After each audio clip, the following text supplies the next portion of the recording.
Hello everyone, I am the storyteller and I am here to help you today. I know you use this video to fall asleep, so before that, like the video and subscribe to the channel. Also, where are you from and what time are you watching? Now get comfortable and relax.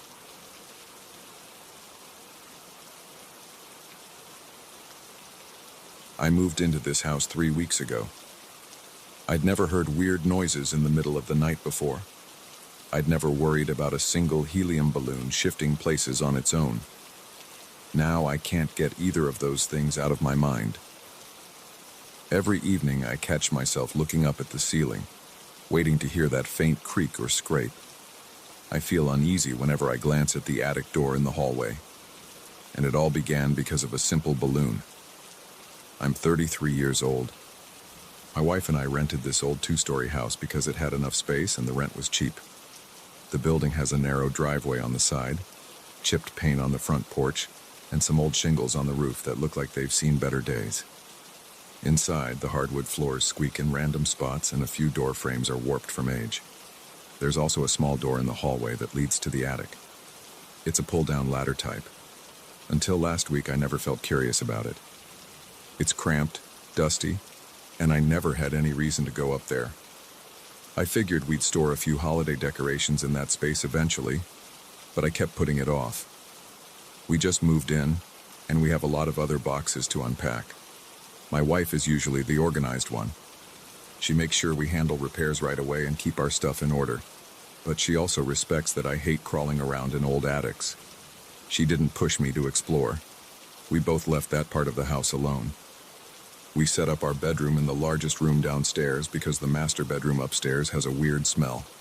It's not rotting or anything like that, just a stale odor that I can't quite place. It might be from old wallpaper glue or mildew. Whatever it is, we decided we liked the downstairs bedroom better, so we sleep there. We had a small celebratory dinner the weekend after we moved in.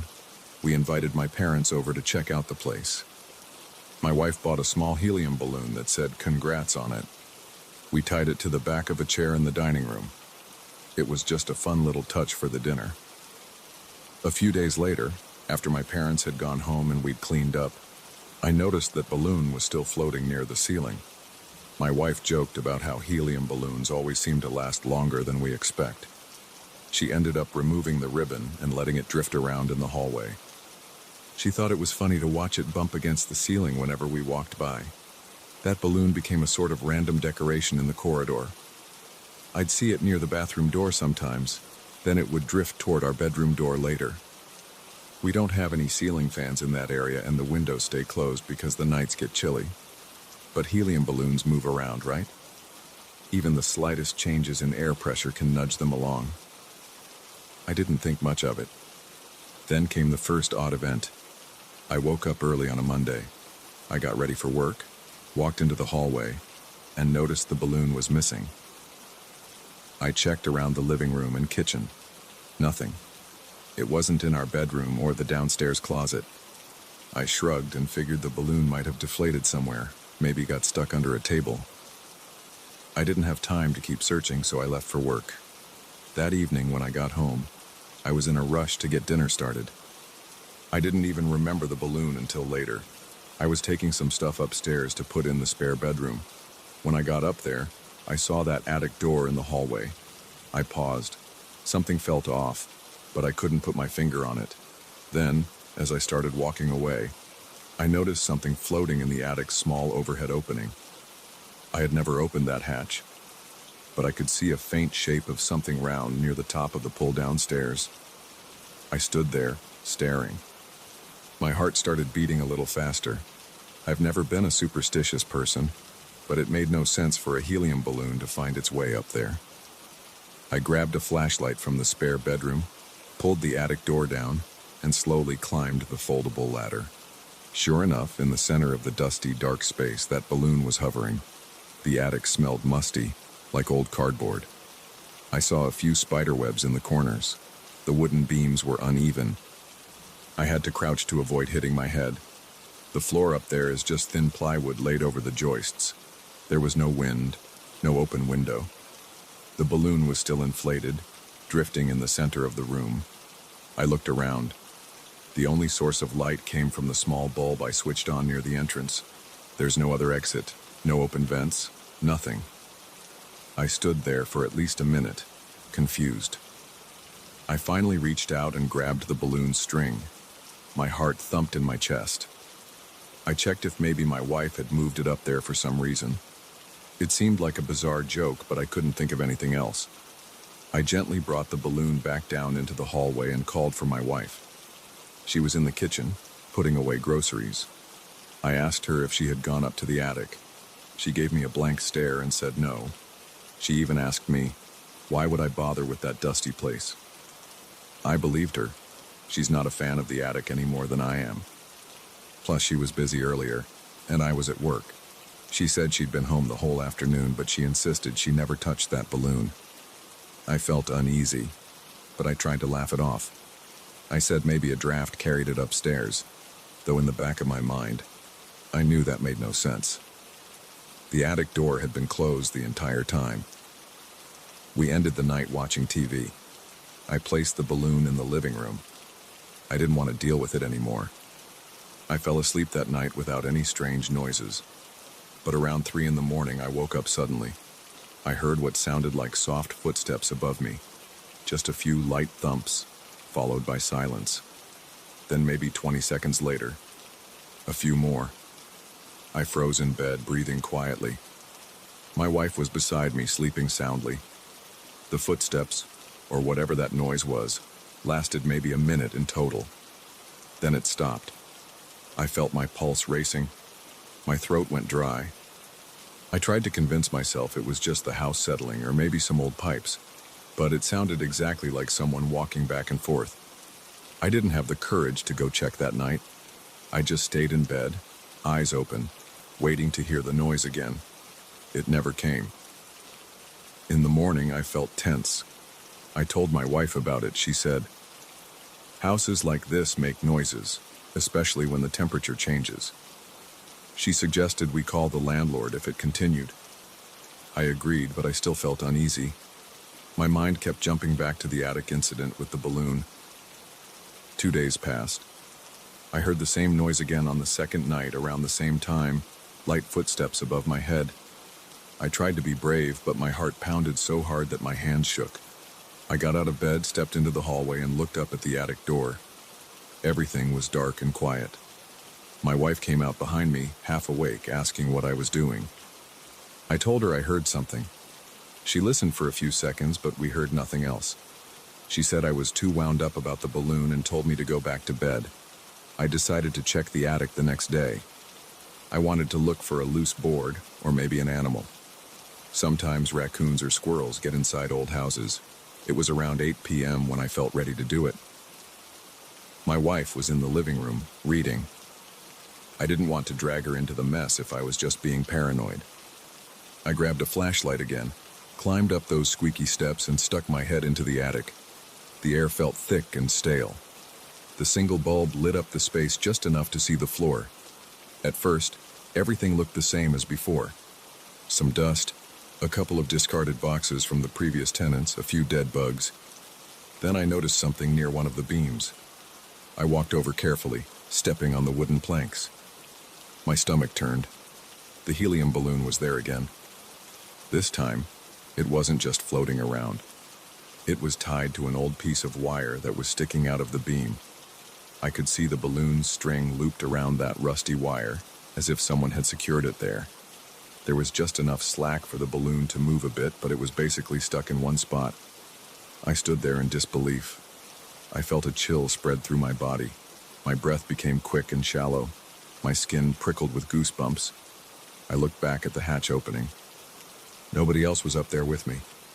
My wife was downstairs, and we don't have any roommates. I wanted to say something. I wanted to call out, but I couldn't form words. My mind was racing. Who would tie a balloon to that wire? Why would anyone do that? I forced myself to approach it. I grabbed the string and tried to pull it loose, but it was knotted around the wire. Someone had deliberately twisted it around several times. I ended up yanking on the balloon until the string snapped. My hand was shaking. The balloon bobbed next to me, still fully inflated. I wanted to find some logical explanation, Maybe the wire got caught accidentally when the balloon drifted up there, but that would have taken some precision. It was a tight knot. I left the attic as fast as I could without running. I didn't want to slip on the steps. Once I was back in the hallway, I shoved the attic door closed. My breathing was heavy, and my forehead was damp with sweat. My wife came out of the living room and saw the balloon in my hand. She asked, "Why do you have that again?" I stared at her, trying to figure out if she was playing a trick on me. She insisted she didn't move it. She said she hadn't even gone near the attic since we moved in. I believed her. She doesn't lie about stuff like that. We threw the balloon in the trash right then. I grabbed scissors, deflated it, and tossed it away. I wanted to be done with it. I wanted to forget about the entire weird situation. But later that night, the noises started again. I was lying in bed trying to sleep when I heard the same footsteps overhead. They were light, almost careful, moving back and forth. The sound continued for a couple of minutes. I got out of bed quietly and stood by the hallway, staring at the attic door again. My heart was beating so hard it felt like it might break through my chest. My palms were sweaty. Eventually, the footsteps stopped. I thought about opening the attic, but I couldn't. I just stood there in the dark, trying to control my breathing. My mind kept picturing someone up there, someone we didn't know, maybe living in the attic. That idea was too unsettling. I felt my knees shaking. I wanted to call the police, but what would I say? I think there's footsteps in my attic, but I have no proof. We've only been here a few weeks, and I didn't want to start some dramatic situation if it turned out to be a raccoon, or just the house settling. The next morning, I checked the attic in daylight. I moved a few boxes around, trying to see if there was any sign of an animal or a hidden entrance. I found nothing but dust and one old trunk with a broken lock. I opened it. It was empty, aside from some moth-eaten fabric and a small cardboard folder full of old receipts. No footprints, no droppings, no open vents or holes. No sign that anyone was staying in there. For the next few days, I kept quiet. I tried to act normal. I went to work, came home, had dinner. My wife and I talked about normal things, like groceries and errands. But at night, I became hyper-aware of every noise. The house has its usual creaks and pops when the plumbing activates or when the wood expands. But these footsteps are different. They come in a measured pattern, 2 or 3 steps. Pause, then 2 or 3 more. I once tried to record the sound with my phone. I woke up at around 3 in the morning and heard the steps. I grabbed my phone and hit record, but by the time I stepped into the hallway, the noise stopped again. My phone just captured my breathing and the distant hum of the refrigerator. We have a landlord, but he's not the most responsive person. He told us the house is old and that we should expect a few quirks. He said the attic doesn't have any official ventilation except the small vents near the roof, and those are supposedly screened off. He asked if we saw any evidence of rodents. I said no. Then he told me, "Well, if you find anything, let me know." That was the end of that conversation. Now, every evening, I check the attic door. It's always closed. Sometimes I stand there, shining my flashlight around the edges, looking for cracks or anything. Nothing. My wife says I'm letting it get to me. Maybe I am, but I can't shake the feeling that something's wrong up there. I tried to ignore it, but last night, I heard the footsteps again, clear as day. I even felt the vibration through the ceiling when I put my hand against the wall. There's another detail that bothers me. I'm sure I closed the trunk in the attic properly after I searched it. Yesterday, I went back up to see if anything had changed, and the trunk was open. The lid was raised all the way up. The receipts and the fabric inside looked disturbed, like someone had rifled through them. I'm not imagining that. I know what I saw. I keep wondering if there's a simple explanation. Maybe there's some mechanical piece in the roof that's vibrating or shifting. But that balloon incident keeps coming to mind. The balloon was moved to the attic twice and then tied to that wire. That's not the kind of thing a creaky pipe would do. The balloon is gone now, but I'm stuck with these footsteps in the open trunk. My wife thinks I'm overreacting, but she hasn't heard the steps as clearly as I have. She sleeps through most of the night. Whenever she does wake up, it goes quiet. I don't know who or what is moving around up there. I checked for hidden doors or panels, and I found nothing. There's no other way up to the attic except that hatch. I've started locking the attic hatch with a small padlock I installed. I drilled a latch into the frame, just to feel safer.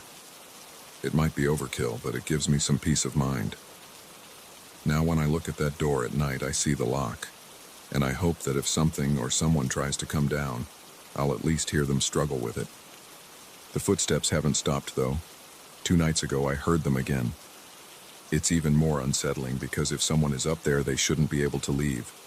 The door is locked from the outside, unless there's another hidden exit, or unless it's something else I can't explain. I'm still trying to handle this rationally. My wife suggested we hire a home inspector to do a thorough check of the attic. I think I'll do that.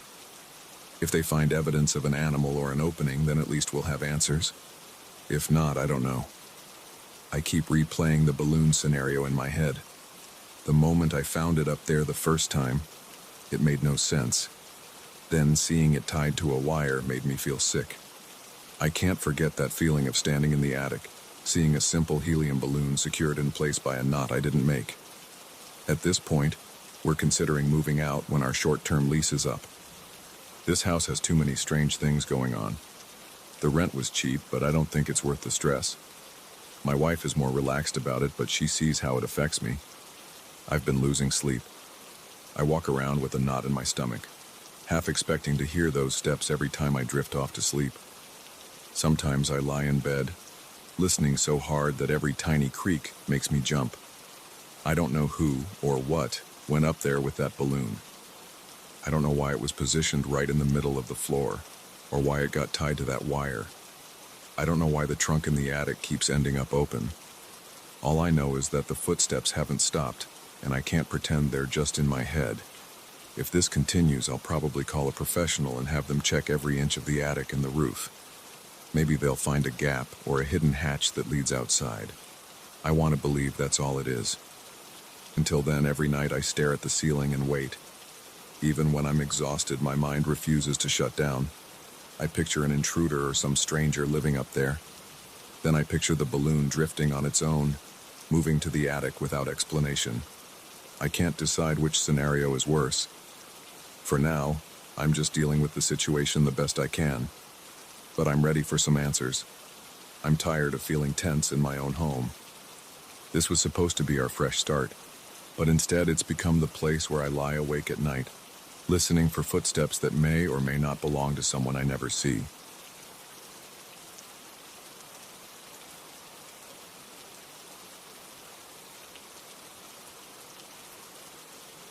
I got the call to handle my cousin's house about 2 weeks after he passed. My aunt handed me the keys and said, "Just make sure everything's sorted. We'll decide later what to sell." I agreed because I was the closest person he had around our hometown. I wasn't excited about the job, but nobody else wanted to do it. I told myself I'd just go in, clean, box things up, and stay focused on the task. At first, I thought it would be a simple chore. I had no idea how uneasy I would feel in that house. When I first opened the front door, I noticed the living room felt stale. I smelled dust and old furniture right away. The floors were laminate and the windows had thin curtains that didn't block much light. I walked to the kitchen and saw a small table, a few chairs, and some unwashed cups in the sink. My cousin lived alone, so I wasn't expecting a mess, but I still found random items scattered around. There was a layer of dust on the counter near the fridge. I grabbed a rag and wiped it off without thinking much about it. I spent that first day clearing out the living room and kitchen. I sorted through piles of mail, bills, and some notes he had left on the table. When it got close to sunset, I went to the bedroom where he used to sleep. The house was one story, but his room was tucked away at the back, right next to a door that opened to the backyard. It felt separate from the rest of the place. The moment I walked into his bedroom, I caught a whiff of a familiar scent. It was the cologne he always wore. I stopped and looked around for a source. His closet was empty because my family had already removed most of his clothes. There was an open drawer in the dresser, but there was nothing inside except some socks. I thought maybe the smell clung to the walls or the bedding. I shrugged it off and kept working. On my way out that night, I felt a strong urge to check the backyard door. It was locked, but the handle felt cold. I looked through the glass. The backyard was dark, with an old clothesline and a few potted plants that had dried up. I remember feeling a chill, even though the night wasn't that cold. I turned off the bedroom light and left. I went back a few days later with boxes and tape, determined to finish packing up the stuff in the living room and start on the bedroom. My plan was to get in, do my work, and be gone by mid-afternoon. By late morning, I had taped up a few boxes of his books, some old DVDs, and a set of photo albums. The bedroom, though, still bothered me. That same cologne smell came back every time I walked in, and it seemed to pop up out of nowhere. I'd enter the room, smell nothing at first, and then suddenly get a strong wave of it. It vanished just as fast as it arrived. Around noon, I was standing in the bedroom with a box in my arms, trying to figure out what else to collect. I heard a loud slam behind me. It made my shoulders tense up. I spun around and saw the backyard door shaking. The doorknob rattled for a second like someone was banging on it from outside. I put the box down and rushed over. I pressed my ear to the door. I didn't hear anything except my own breathing. I flung the door open. Nothing but the same empty yard. The clothesline stood there. No wind, no movement. I was on edge after that. I tried to keep busy in the house to calm my nerves. I convinced myself it must have been a draft or something with the hinges. But the windows were closed, and I hadn't felt any breeze all day. Still, I tried to ignore it and moved on. I sealed another box and brought it to the living room. Then I did a second sweep of the kitchen to look for anything worth keeping.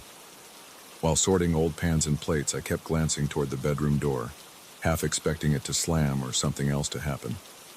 When evening came, I locked up and went home. That night, I slept restlessly. At about 3 a.m, I had a short, vivid dream. My cousin was standing in the bedroom next to the open closet. He looked at me and said, "Take care in there, watch yourself." I jolted awake, heart pounding. My shirt was damp from sweat. I realized my breathing was shallow and I felt my stomach tighten. I tried to shake it off, telling myself it was just stress from dealing with his belongings. I laid awake for at least an hour, though, replaying his words in my head. The next day, I arrived at the house with the dream fresh in my mind. I tried to act normal, but I felt an anxious twist in my gut the entire time. I walked in and immediately checked the bedroom doorknob. It was fine. I flicked on the light. Nothing unusual. The cologne smell wasn't there at first. I started boxing up some old papers from his desk. Most were receipts or letters. At one point, I found a stack of greeting cards he never opened. I set those aside. About an hour later, I stood by the closet. I pulled the door open and spotted a few coats hanging, things the family must have missed. I reached in to grab them and I froze. The cologne scent hit me hard. It was so strong it made my eyes water. I dropped the coats on the floor and stepped back. I felt a cold sweat break out on my forehead.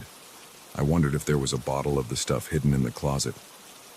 I checked the top shelf, the floor, behind the coats. Nothing. I picked up the coats, quickly shoved them into a box and taped it shut. My hands were shaking and my throat felt tight. I wanted to leave right then, but I still had more to pack. I made a deal with myself. Finish this room, then go. I glanced at the backyard door. I kept expecting it to shake or slam again. I walked over and tested the knob. It was solid. No movement. I stared through the glass. The backyard was silent. When I finally finished boxing up the clothes and random items, I stacked the boxes in the living room. I decided to mop the bedroom floor to get rid of dust and footprints. I filled a bucket with water in the kitchen. While mopping, I noticed the baseboards needed a wipe down. I crouched near the door that led outside, scrubbing a bit of dirt. At that moment, I heard a soft knock on the other side of the door. It wasn't loud or forceful, just 2 light taps. I froze in place, holding the wet rag. I tried to breathe as quietly as possible. The knock came again, 2 taps. I slowly stood up and put my hand on the knob. My heart was pounding. I opened the door. Nobody was there. I stepped outside onto the small cement step.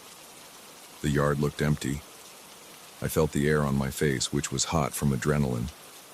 I turned around, locked the door again, and walked out of the bedroom.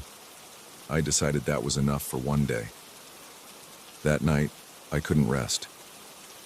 My legs felt cramped, and I paced my living room for a while, thinking about the knocks, the door slamming, and the cologne. I kept picturing my cousin standing in that dim room, telling me to be careful. Every time I closed my eyes, I saw that scene. I had to open the window to get some air. My head felt heavy.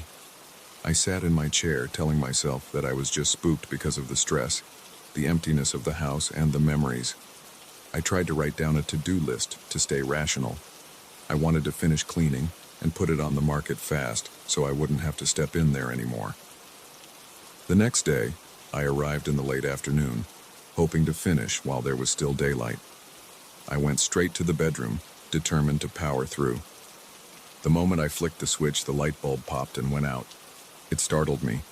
The hallway light was still on, so I left the bedroom door open to let some light spill in. I reached up to unscrew the dead bulb.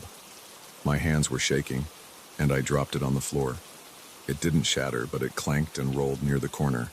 I wiped sweat off my forehead and grabbed another bulb from the kitchen drawer. When I put it in, the light worked fine, but I still felt uneasy. I tried to act normal, checking each corner of the room for items. I vacuumed the floor, wiped down the dresser, and opened the window to get some fresh air. At one point, I stepped out to grab a trash bag from the living room. When I got back, the bedroom door was closed. I hadn't closed it. I felt a jolt in my chest. I tried the knob, but it was locked from the inside. I didn't even know the door had a lock that could engage by itself. After fumbling around for a few minutes, I managed to pop it open with a small flathead screwdriver. I stepped into the bedroom and saw nothing unusual, but I felt my pulse racing. I thought about leaving again. My mind was screaming at me to just walk away. But the rest of the house was almost done, and I knew I had to finish. I grabbed the trash bag and put in a few old pillows, some random papers, and an empty shoebox. Then I went to the nightstand next to the bed. I opened the top drawer. Inside there was a notebook, a pen, and a small pocket knife. I picked them up, and underneath was a small envelope with my name on it. I froze. It was my cousin's handwriting. I turned it over. It wasn't sealed, but it was tucked inside the drawer like he left it there on purpose. My mouth went dry. I wasn't sure if I should open it. I slipped it into my jacket pocket and decided I'd read it at home. I wrapped up my cleaning, took out the last trash bag, and locked every door. As I stood in front of the house, I stared at the windows. I felt like someone was watching me, but I couldn't see anything inside. I shook my head, got in my car, and drove away. On the way home, I kept touching the envelope in my pocket. I stopped for a soda at a gas station, hoping to calm down. The clerk asked if I was okay. I guess I looked shaken. I mumbled something about being tired. When I got home, I sat at my table and pulled out the envelope. Inside was a short note. It said, "If you're reading this, you're probably helping out like you always do. Thanks for looking after my things. Be careful in the house. I've been feeling strange vibes there lately. I don't know what it is, but watch yourself." That was it. No signature, no explanation. I leaned back in my chair, hands trembling. I felt tears welling up, but I forced myself to breathe slowly. My cousin had felt something was off in that place even before he passed. That explained his warning in my dream. Over the next week, I pushed through the rest of the cleanup. I tried not to linger in the bedroom. Every time I smelled the cologne or heard a creak, I forced myself to stay calm. I kept the windows open, hoping to chase away whatever was causing that thick atmosphere. Nothing else slammed or locked unexpectedly, but I still felt on edge. Finally, on my last day, I walked through each room, double-checking the closets and drawers. I labeled the boxes for storage or donation. The bedroom was the last place I checked. I went in, and it felt cooler than the rest of the house. I looked at the door to the backyard. I noticed it was unlocked, which was strange because I was sure I locked it before. I reached out, turned the lock, and pulled the door open one last time. The yard was empty and quiet. No movement, no sound. I closed it, locked it again, and stepped back. That's when I caught one final wave of that cologne smell. It was faint but unmistakable. My stomach twisted and I felt a prickle on the back of my neck. I said out loud, "I'm done here. I'll be careful." Then I left. I haven't been back since. My family is putting the house on the market. I told them I'd give them the keys and let the realtor show it. I can't explain everything that happened. I only know that I felt my cousin's presence in that bedroom, or maybe something tied to him. Every time I smelled that cologne, it felt like a warning or a reminder. I'm just glad I got through it. I hope whoever ends up in that house feels at ease, but I doubt I'll ever step foot in that bedroom again. I still think about the door slamming, the rattling handle, and the nights I dreamed of my cousin telling me to watch myself. I don't want any more surprises. If there's something else in that place, I'll let it stay there. I'm done.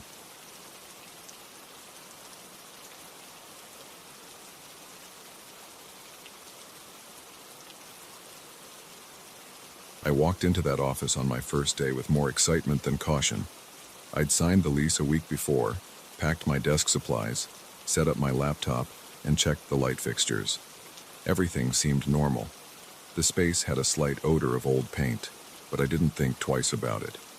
My plan was simple: build my own accounting business, handle local clients, and stay focused on my goals. I didn't care about the history of the place. I only wanted to create a stable environment for my work.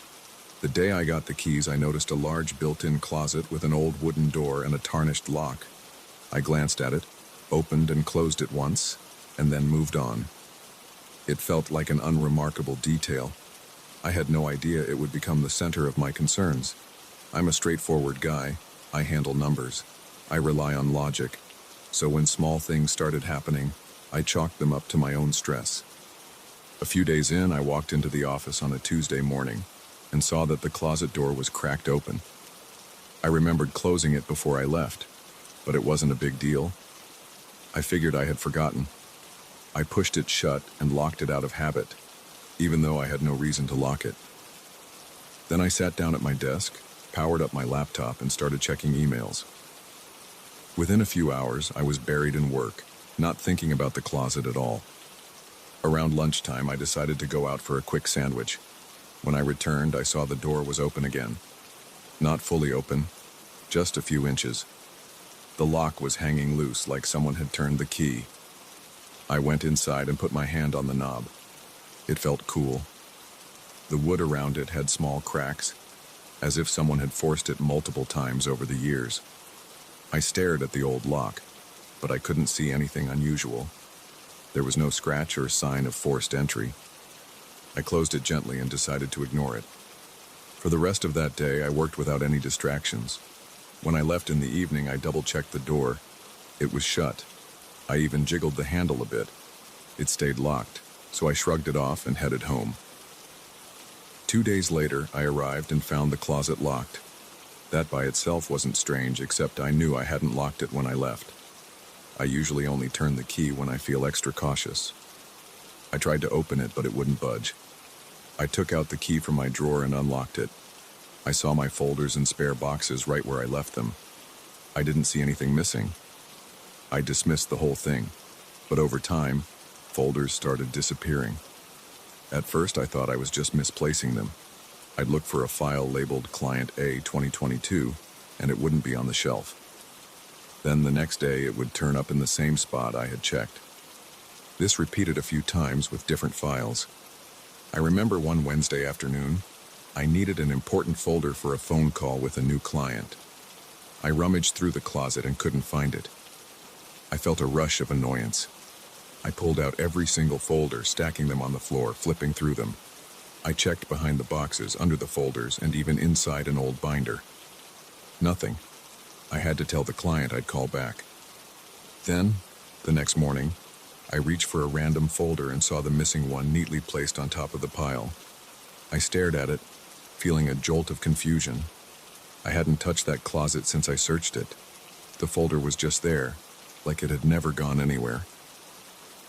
I started feeling a little on edge. I wasn't outright scared, but I was uneasy.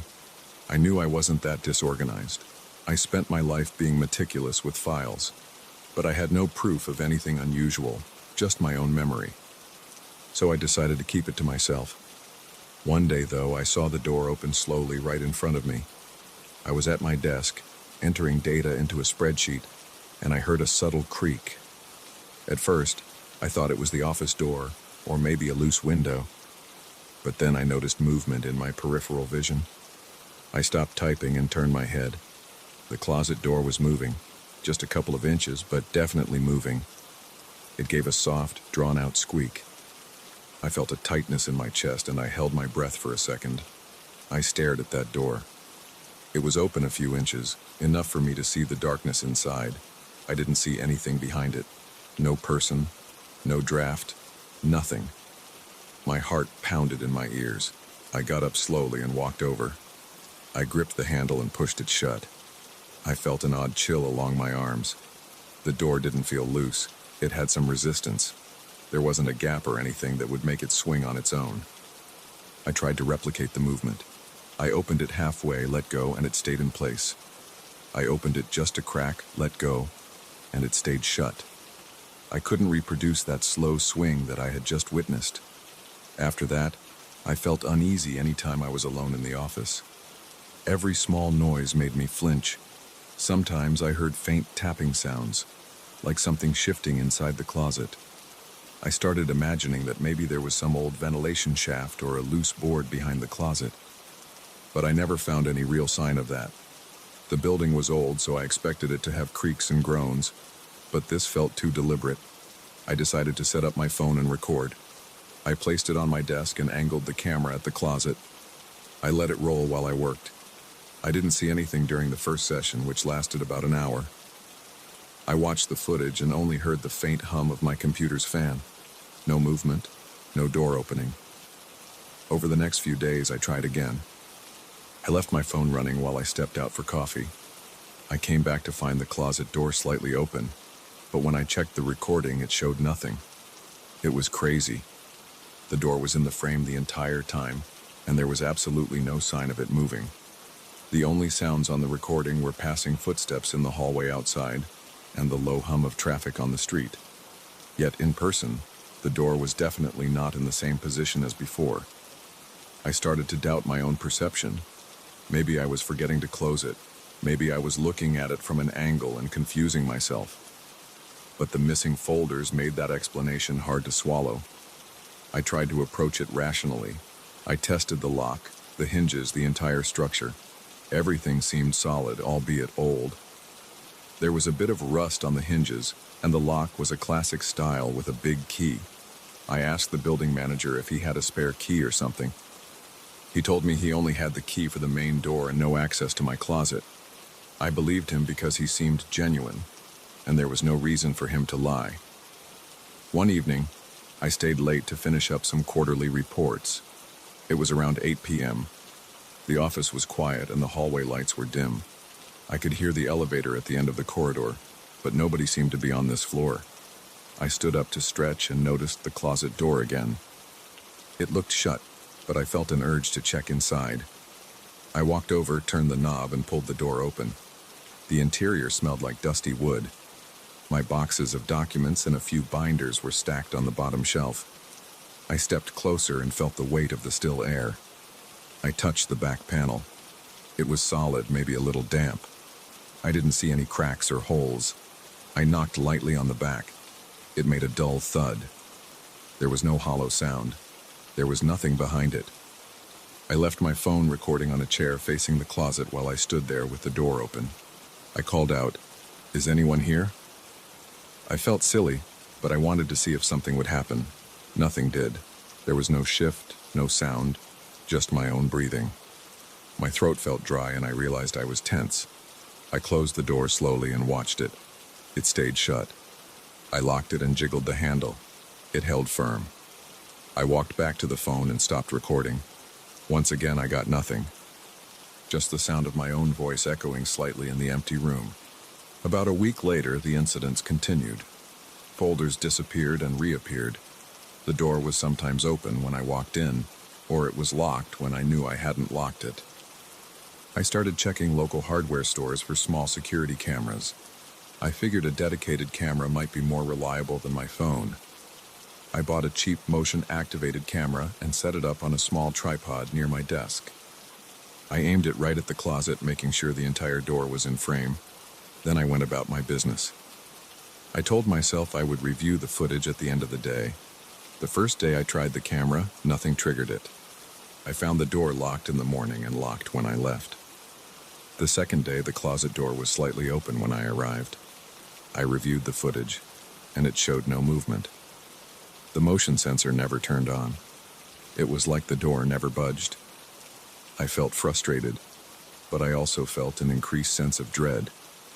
Something was happening that I couldn't see. There was no alarm, no forced entry, just this weird cycle of open, closed, and missing documents.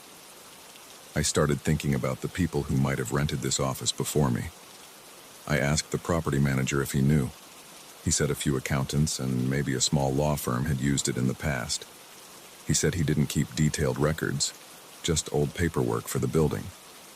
Nobody had complained about anything unusual to his knowledge. I asked some neighbors on the same floor, but they just shrugged or joked that the building was ancient. They said it had quirks. One guy mentioned hearing strange noises from the pipes, but nothing about doors opening on their own. I tried to focus on my work and ignore the closet. I pushed the desk a little closer to the window so I wouldn't have to look at it all day. Sometimes I heard a faint squeak, and my stomach would tighten, but I tried to stay calm. I told myself it was just an old building settling. Still, when I opened the door and found a file missing, I felt my patience slip. I'd curse under my breath. My pulse would quicken. Then, hours later, the file would be back. One night, I decided to confront it directly. I stayed after hours again, locked the main door, and placed the camera on a tripod facing the closet. I sat in my chair with a clear view of the door. I turned on a bright lamp so everything was illuminated. I opened the closet door wide and said out loud that I wanted answers. I sounded ridiculous, but I was fed up. The closet stood open, revealing stacks of files and an empty space for my office supplies. The air felt still. I sat there for half an hour, not moving much, just watching. I felt sweat form on my forehead. My eyes started to water from staring, but the door never moved. Finally, I stood up and walked to the door. I looked inside. I ran my hands along the interior edges. I tapped the back panel a few times. Then I felt a sudden chill on the left side, near the hinges. It was like cold air hitting my fingers. I jerked my hand back. My heart raced. I held my hand there again, and I didn't feel the cold anymore. It was gone. I shut the door, locked it, and walked back to my desk. I was shaky. I had no idea how to explain any of this. I stopped the recording. Later, I checked the footage, and all it showed was me exploring the closet and then returning to my desk. No movement. No door opening on its own. Nothing. At this point, I live with it. The door still opens or locks by itself sometimes. Folders still vanish and return after a day or two. I keep my most important files on my computer now, and I only store less critical items in that closet. I sometimes hear faint knocks or clicks, but I do my best to tune them out. I tell myself I'm just tired, or the building is old, or my memory is playing tricks on me. But deep down, I know it's more than that. I haven't told many people. A few friends just tell me to move out or get the closet replaced. But it's an expensive project, and I'm not sure it would change anything. Part of me wants to investigate more, but another part of me wants to ignore it. I can't prove anything's off, and I have no evidence of a break-in or any crime, so I stay here and work. Each day, I step into the office, check the closet door, and see if it's open or locked. Sometimes I find everything as I left it. Other times, a folder will be in the wrong spot or the door will be open a crack. Every time it happens, I feel my heart thump, and I get a small rush of adrenaline. Then I push it aside, do my job, and move on. I wonder who used this room before me and whether they experienced the same things. I wonder if they ever tried to record it or if they just accepted it. I wish I had more details, but the property manager doesn't have records from decades ago. It's just an old building with an old closet. For now, I keep my phone in my pocket ready to record when I hear a noise. But the moment I press record, everything goes quiet. The door sits still, and nothing moves. When I stop recording, the door might click open again. I have no explanation. I just go to work each day feeling my muscles tense up when I pass that closet. No one else sees it happen. No one else experiences the disappearances. I'm stuck with this strange reality. Maybe it's something left over from the past. Maybe it's my imagination fueled by stress. I don't have proof. I only know what I see. Every time I hear that quiet creak, my stomach clenches. Sometimes I hurry to the door and slam it shut. Other times I let it stay open and pretend it doesn't bother me. Either way, I'm never totally relaxed, and that's how I live now.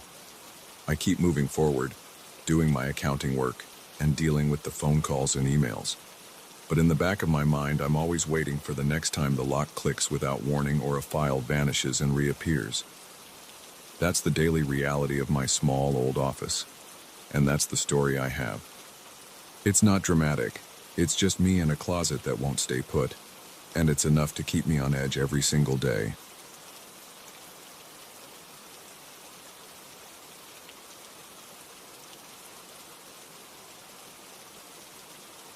I'm not the kind of guy who scares easily, but these last few weeks have tested my nerves in ways I've never experienced. I've been working as a night security guard in a small residential complex for a few years. Most of my nights are uneventful. I do my rounds, check the parking lot, monitor the cameras, and make sure everything is locked up. Sometimes I see stray cats searching for food near the trash bins, or I spot a raccoon. But for a while now, there's been something else out there, and it's not a raccoon. I usually arrive around 10 p.m. I park my old sedan in the visitors section, walk straight to the guard station near the front gate, and greet whoever's ending the previous shift. We exchange a few words about any new memos from the condo management or updates about broken lights in the hallways. Then I take over. My job involves keeping an eye on the security monitors inside the station, but I also do rounds in person, walking around the perimeter and through the parking lot.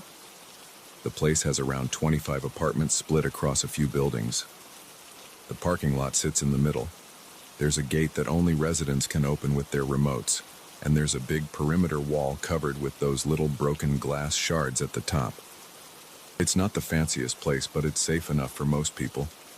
Everything was normal until about 3 weeks ago. I started noticing this figure standing in one of the darker corners of the parking area. We have a section of the lot that's dimmer because the overhead light there is weak. It's right beside the concrete wall, where a couple of cars park and almost never move. There's a big patch of cracked asphalt, and at night, there's just a small puddle that never fully dries. That corner stays damp and it smells a bit like mold. One night, while doing my usual patrol, I saw a figure wearing a hooded sweatshirt. It stood facing the line of cars. I stopped in my tracks and stared. The figure didn't move. I felt my pulse increase. I remember focusing on the shape of the hood and the slight outline of the shoulders under the moonlight. I tried to call out, "Hey, who's there?" But I got no response. I stepped closer, shining my flashlight. The light beam shook in my hand, but I don't know if it was from nerves or just me breathing heavily. As soon as I got close enough to see that corner clearly, there was no one. I turned the flashlight in every direction, checked behind the parked cars, looked around for footprints, anything. The spot was empty. There was a chilly breeze brushing across my arms. That was the first time I experienced something that odd in this job. I went straight to the station and reviewed the footage. The cameras in this place aren't top of the line. They're old with grainy resolution. But I saw a black shape there for a few seconds, motionless, right where I'd seen it in person. Then it was gone. The odd part is that it didn't move away like a person. It just disappeared from the frame. The next night, I kept an eye on the monitors more often. Every hour or so, I did a walk around. 2 nights passed. Nothing happened. Then on the 4th night after that incident, I was doing my 2 a.m. round. It was quiet, just the usual background hum of electricity and the faint sound of a TV from one of the top apartments. I heard a small rustling sound near the wall. I whipped around and aimed my flashlight. The hooded figure stood in that same spot. It was so dark in that area that I couldn't make out facial details, not even the shape of the chin or the nose. Just that hoodie and the stance. My breath caught in my throat. I managed to say, "Hey, do you live here?" My voice sounded shaky. I got no reply again. This time, I stepped closer right away. I took maybe 5 strong steps toward the corner. My shoes made a scraping noise on the asphalt. The figure remained there. I took one more step and it was gone. I didn't even see it move. It was like turning off a light switch. One moment it was there, the next it wasn't. I jerked my flashlight around, shining it under the nearby vehicles. My heart was thumping hard. I took my radio out and considered calling the local police, but then I thought about how strange it would sound. I saw a hooded figure vanish. That wouldn't go over well. I decided not to call them. I finished my patrol, but the rest of the shift I kept glancing at the monitors. A few nights later, I asked a few residents if they'd seen anything unusual. Most said no. One older guy in Building B told me he thought he saw a hooded man near his car around midnight. He assumed it was a thief, but he didn't want to confront him alone. He never reported it to us. He just waited until morning to check if his car was okay. It was fine. Nothing was stolen. No signs of a break-in. But he was sure he saw that man in a hoodie roaming around. That gave me chills. I started to wonder if we had a burglar or someone scoping out the vehicles, but it still felt off. Thieves usually move around. They don't just stand in one spot for so long, and how would he keep vanishing like that? The nights after that, I became more stressed. My body felt tense before I even started my shift. Around midnight, my gut would tighten. My jaws felt stiff because I was clenching my teeth without even noticing. When I walked through the parking lot, every little noise made me jump. Even the flicker of a street lamp across the road felt suspicious. I tried to stay calm by reminding myself I had a flashlight, a radio, and the option to call the cops if needed. But the tension made my rounds feel longer and heavier. About a week into this strange routine, I saw the figure again on the camera feed at around 1:30 a.m. I was in the guard station looking at the monitors. I'd left them on a split-screen view so I could watch multiple angles of the parking lot at once. That corner camera flickered a bit. Sometimes it does that because of a loose wire. In that flicker, I noticed a dark shape. I leaned forward in my chair, watching carefully. It was there, standing still. I gripped the desk and felt a bead of sweat forming on my temple. I zoomed in a bit, but the image got too grainy to see any details. Just a silhouette. I watched for a full minute or two. The shape didn't move. Then I saw the camera glitch, and when it cleared, the shape was gone. Right then, I grabbed my flashlight and headed out the door. My heart was pounding. I walked quickly to that corner, shining the light around. The sound of my footsteps echoed off the nearby walls. The air felt slightly cold. I sniffed the air, but only smelled the usual damp pavement and a faint hint of car exhaust. I checked between each parked vehicle, under them, behind them. There was no one. That entire corner was empty, except for the usual puddle. I crouched down and looked at the puddle's surface. It only showed my reflection in the dim glow from the overhead light.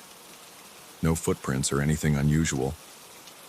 I stood there for another minute, listening for footsteps. Nothing. Every day that passed, I felt more uneasy. I started sleeping poorly during the daytime. I'd close my curtains and lie in bed, but my mind would run in circles.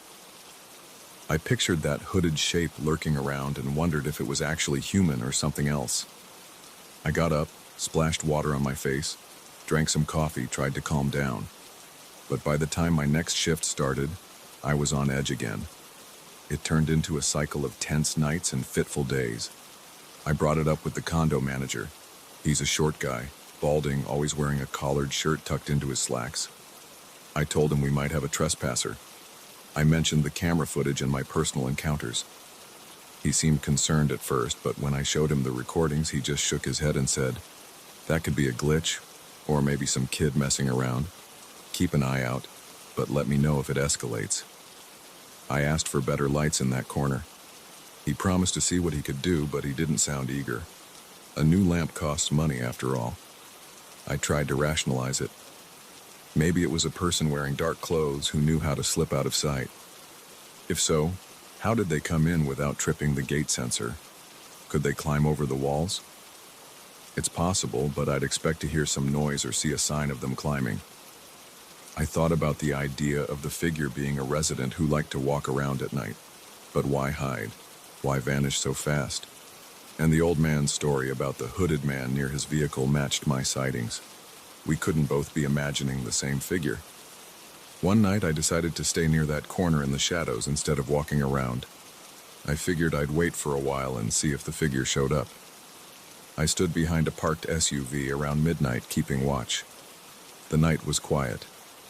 I could hear a distant siren from some street miles away. The overhead lights buzzed softly. My legs started to ache after a while. I leaned against the SUV to keep my balance steady. Nothing happened for what felt like an hour. Then I saw a slight movement near the wall. It was just a flicker of motion in the corner of my eye, but I focused on it immediately. I saw the hooded figure standing about 15 feet away, facing the lot again. My heart pounded so hard I thought it would blow my eardrums. I tried to approach slowly, but the figure must have sensed me. I took maybe 2 steps and it was gone. I sprinted the rest of the way. Nothing. The spot was empty again. I thought I heard a quiet scuff on the ground behind me, but when I spun around, there was only my shadow stretched across the pavement. I felt the hair on my arm stand up. That same night, around 3 a.m., I was inside the guard station. I heard what sounded like footsteps on the gravel path that runs beside the building. I snatched my flashlight and opened the door. The footsteps stopped. I stepped outside, looked around, saw no one. My breath was shaky. I walked around that side of the building, shining the light across the shrubs. I saw nothing out of place. No movement, no rustling of leaves, just the faint flicker of the parking lot light. By then, I felt sweat on my forehead. My uniform shirt stuck to my back. When my shift ended at 6 a.m., I was exhausted and jumpy. The next day, I tried to talk with some of the other guards who worked during the day. They hadn't seen anything strange, but they also said they mostly stay at the guard station, letting residents in and out. They rarely walk around the lot in daylight because it's not really necessary. One of them joked, "Maybe you need to get more sleep." I tried to laugh it off, but the tension in my shoulders never left. A few nights later, around 2:45 a.m., I caught another glimpse on the camera feed. Same corner, same hooded silhouette. This time the shape seemed a little taller than usual, but it might have been the angle. I grabbed my flashlight, rushed out of the station, and power walked to the spot. My legs felt shaky. When I turned the corner, I saw the hooded figure from behind. It was the first time I'd seen its back. The hoodie was dark gray or black. It looked worn, maybe old. I saw the figure's shoulders rise and fall like it was breathing. I shouted, "Stop!" It turned its head slightly, but I still couldn't see a face. Then it bolted. I swear I heard the scuff of shoes on the asphalt. I chased after it for a few steps, but it rounded the corner of a parked car. When I reached that car, there was no one behind it. There wasn't even time for a real person to hide. I stared at the empty space, panting, hands on my knees. The wind was still. No doors opened. No gates opened. Nothing. I kept the flashlight pointed out, scanning the area. I felt my stomach twist. My arms tingled with pins and needles. I looked up at the building windows. Most were dark. I saw 1 or 2 lights on, but no silhouettes of anyone watching. The place felt deserted except for me. I pulled out my phone and thought about calling the manager, but it was nearly 3 a.m. And what would I say that I hadn't already told him? I just went back to the station, sat in my chair, and tried to calm down. As the nights wore on, I sensed the figure more frequently, even if I didn't always see it. Sometimes I'd feel a strange pressure in the air. My neck would prickle, like someone was watching me. I started checking the cameras every few minutes. I walked the lot more often, too. My shifts felt twice as long. I became edgy around little noises, the creaking of a nearby gate, or the pop of the overhead bulbs. The security job I once found peaceful turned into a source of constant anxiety. One night, the old man in Building B came by the guard station around 11 p.m. He said he'd seen the hooded man again by his car about an hour ago. He asked me if anyone else had complained. I told him no one else reported it, but I'd seen the figure on camera. I admitted I couldn't figure out who or what it was. He just nodded and said, "I don't like this. I feel uneasy." I understood. I felt uneasy too.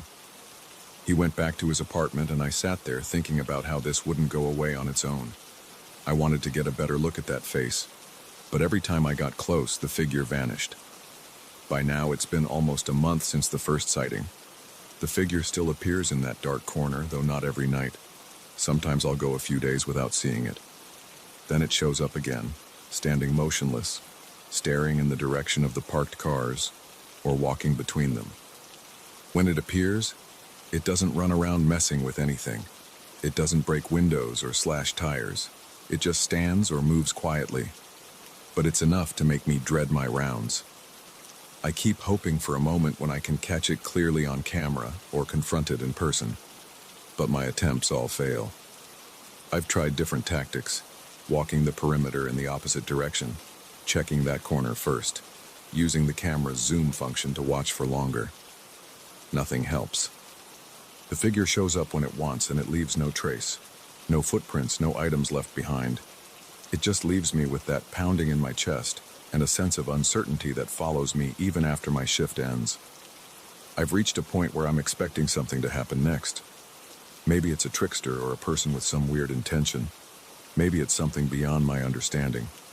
But I know that every time I step into that parking lot at night, my eyes go straight to that corner. My hand grips the flashlight a little tighter. My breath gets shallow. My ears strain for any sound of shuffling feet. It feels like a standoff, except I don't even know who or what I'm facing. It's a presence that refuses to be pinned down. I don't involve the police because I have no solid evidence of a crime. The manager isn't too eager to bring them in either. The best I can do is keep watch. The older resident from Building B is nervous, but no one else has come forward with more than passing remarks. Some people laugh it off, calling it a phantom thief. But I'm not laughing. Each night, I wonder if I'll finally see the figure up close, see its face, or get some explanation. The tension sits in my stomach like a heavy stone, and every shift feels like I'm walking on a thin line between calm and panic. It's almost morning now. I'm finishing another shift, and I saw that hooded shape about an hour ago on the monitor. Same corner, same vanishing act. My nerves are shot. My hands are still shaking a bit. I've got about 15 more minutes before the day guard arrives. When I get home, I'll try to sleep, but I'll probably lie in bed staring at the ceiling. Tomorrow night, I'll come back here again, and I'll patrol the lot. I'll check the cameras. I'll keep my flashlight ready. And I'll wait for that hooded figure to appear again, half hoping this time I'll find some kind of answer. So far, all I have are questions, and each new sighting just adds to the pile.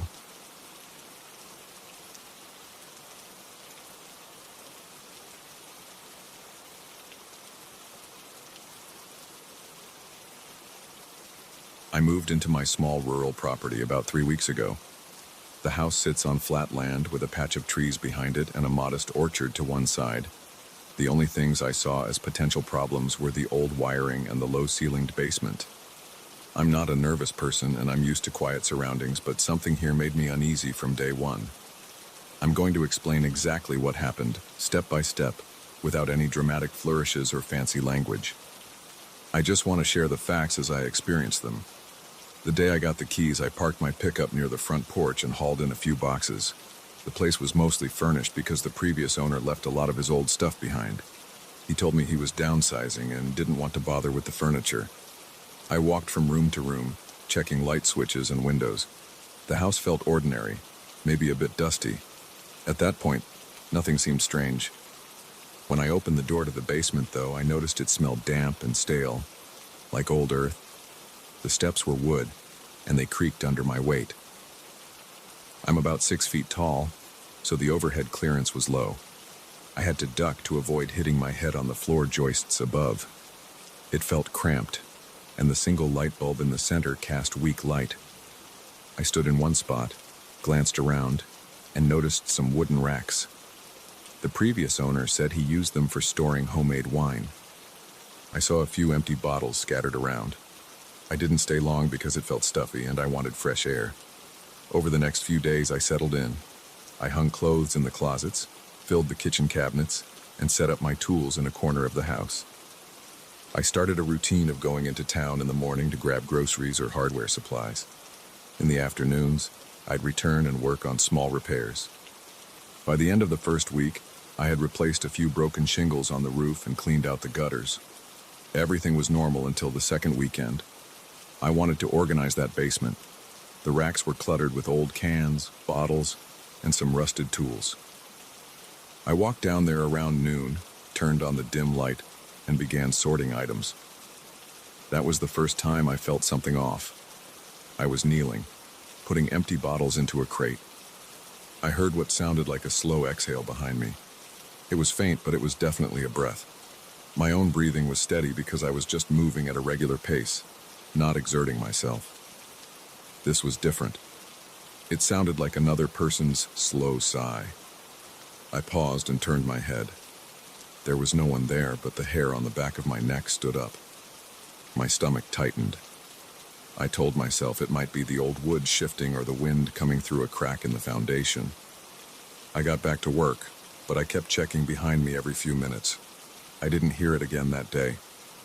I slept fine that night, but I woke up a bit earlier than usual the next morning. The house was quiet. I walked around with my coffee cup, checking the rooms. Nothing seemed out of place. I told myself that weird sensations are normal in a new house, especially one that's old and a bit run down.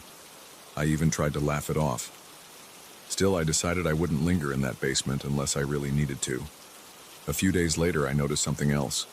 I had gone back downstairs because I wanted to see if there was any sign of a leak in the foundation walls. The basement can get damp, and I was worried about water issues. While shining a flashlight on the concrete, I saw 3 vertical scratches in the whitewash. They were spaced like claw marks, about shoulder height. Each scratch looked like something sharp had been dragged across the surface. They didn't look like random scuffs. They were too defined. I rubbed my fingertip over them and felt the groove. That gave me chills. I stood there for a few seconds, trying to come up with a logical explanation. Maybe the previous owner did it while moving something heavy. Maybe he accidentally scraped the wall with a tool.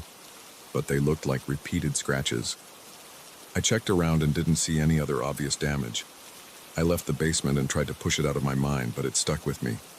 That night, I woke up around 3 in the morning. My bedroom is on the far side of the house, away from the living room. The floors are hardwood. When they creak, it's usually because of temperature changes, but what I heard wasn't a creak. It was a steady, rhythmic thud, like footsteps. It sounded like they were coming from beneath me. The basement spans almost the entire footprint of the house, so if someone walked down there, maybe the sound could travel up into the bedroom floor. I sat up in bed, holding my breath. I tried to figure out if it was some kind of animal, but it sounded heavier than a raccoon or possum. I listened for almost half a minute. The footsteps were slow, then they stopped. My heart beat harder. My hands felt sweaty. I slipped out of bed, put on a pair of pants, and grabbed a flashlight.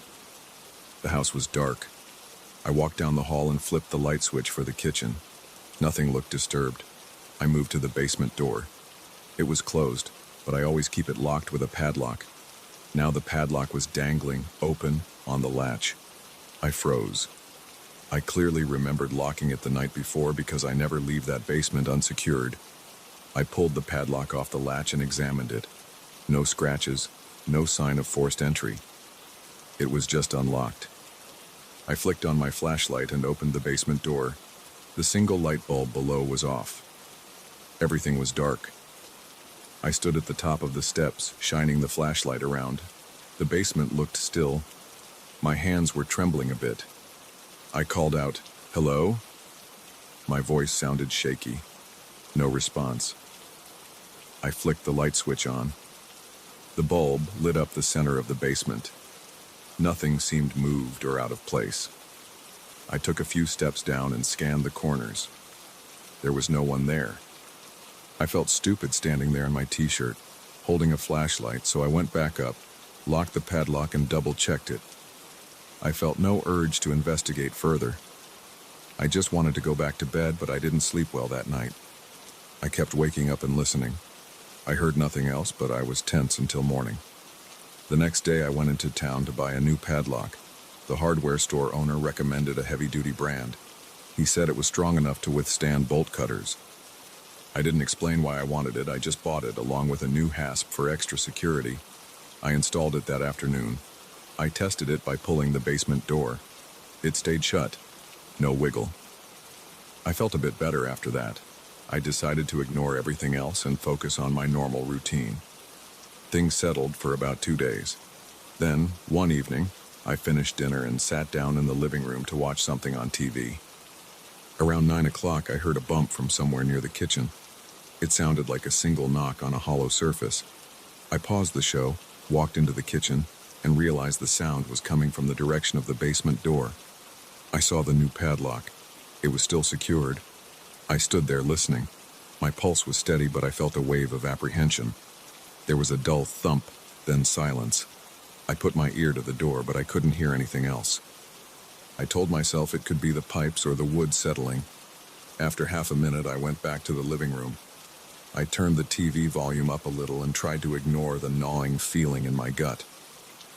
A few hours later, I headed to bed. I checked the door one more time. The lock was still secure. I locked my bedroom door too, which I normally never do, but I felt better having an extra barrier.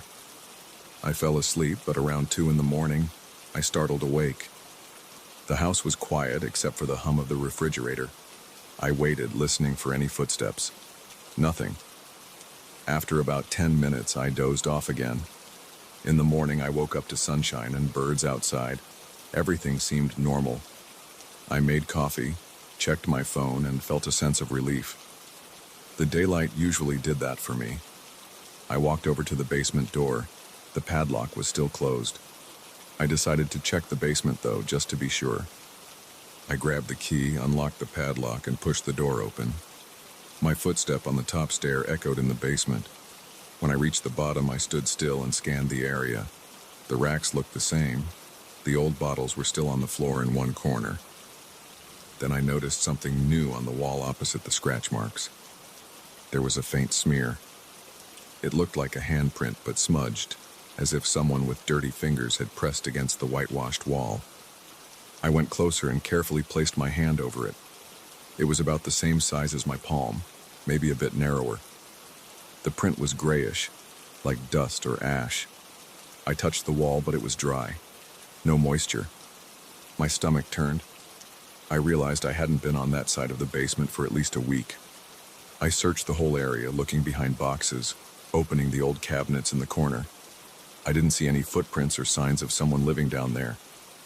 It still smelled damp, and the dirt floor near the foundation was undisturbed. I wondered if I had just missed this handprint earlier, or if it was new. I decided to wash it off. I didn't want to keep looking at it. I grabbed a rag from upstairs, wetted it, and scrubbed the mark until it faded. I checked the scratch marks on the other wall. They were the same as before.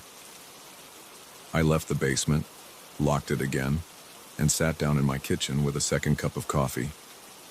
I felt unsettled. My hands were shaking a bit. I started thinking about calling someone for help, maybe a neighbor or a friend, but I didn't have many contacts out here yet. I also didn't want to be that guy who freaks out over nothing. Days passed with fewer incidents. I tried to keep busy. I mowed the grass, trimmed some branches, and even painted one of the rooms upstairs. But every so often, especially at night, I caught myself listening. I'd turn off the TV or close my laptop and just sit, expecting to hear something. Sometimes there was nothing, and sometimes there was a faint creak or thud that I couldn't place. Then, a little over a week ago, I decided I should clean the basement thoroughly. I didn't want lingering junk or possible rodent nests. I pulled out my shop vacuum, some heavy-duty trash bags, and a work light. That morning, I went down around 10. I vacuumed cobwebs from the corners and swept up piles of dirt that had accumulated over the years. I filled 2 trash bags with broken glass, old rags, and pieces of wood. While I worked, I felt a constant urge to turn around. It was like someone was standing a foot behind me, breathing down my neck. I kept glancing over my shoulder, but there was no one there. My shoulders felt stiff, and my scalp tingled. My heartbeat was steady but elevated, the way it gets when you sense someone is watching you. At one point, I stopped vacuuming and just listened. I could hear my own breath. I whispered, "Is someone here?" Nothing. I tried to stay calm. I reminded myself there's no logical reason for a person to be hidden in such a cramped space. There's nowhere to hide. I finished cleaning, took the trash bags up, and closed the door. I locked it as usual. I went about the rest of my day, but I felt uneasy. That night I fell asleep around 11. I woke around 4 in the morning to a sound I recognized as footsteps again. This time, it was louder and more distinct, like slow, deliberate steps. Then I heard a soft thud, as if the basement door was lightly bumped. My heart started pounding. I sat up and turned on the bedside lamp. I listened. The next noise was the squeak of hinges. It sounded like the basement door opening. I got out of bed as quietly as I could. My heart was hammering. I grabbed a baseball bat from the closet. My mouth felt dry, and my palms were damp. I walked to my bedroom door, opened it a crack, and peeked into the hallway. It was dark except for the faint glow of the kitchen nightlight. I stood there for about a minute, expecting to see someone step around the corner. Nothing happened. I moved slowly down the hall. I reached the kitchen. The basement door was slightly ajar. The new padlock lay on the floor, open, with no visible damage. That's when my chest tightened. I could feel my pulse in my neck. I crept forward and nudged the door. The basement was dark. I flicked on the light switch near the door, and the bulb down there lit up. It looked empty. I didn't hear movement anymore. I decided not to go down. I closed the door, slid the padlock back in place, and locked it. I just stood there for a moment, breathing hard. In the morning, I replaced the padlock again with yet another new one just in case. That's the situation now. I still hear sounds occasionally. I still feel watched whenever I step into that basement. There are no answers. There's no damage to the door. There's no forced entry. The locks just end up on the floor, open, with no hint of tampering. I don't have a better explanation. Something down there doesn't want to stay locked away. I can't prove it, but I feel it. I'm trying to keep living here, taking care of the property, but I can't pretend this isn't happening. It's real to me. I've seen the scratches, the handprint, the padlocks undone on the floor. I've heard the footsteps in the middle of the night. No children are involved and nobody's died here that I know of, but it's still unsettling. I can't shake the feeling that I'm not alone in this house. That's the truth of it. I lock that basement door every night, but I keep expecting to see it wide open by morning. I keep expecting to hear those steps circling below, like someone pacing back and forth, waiting for me to come down. And I can't say I'm ready to face whatever it is again.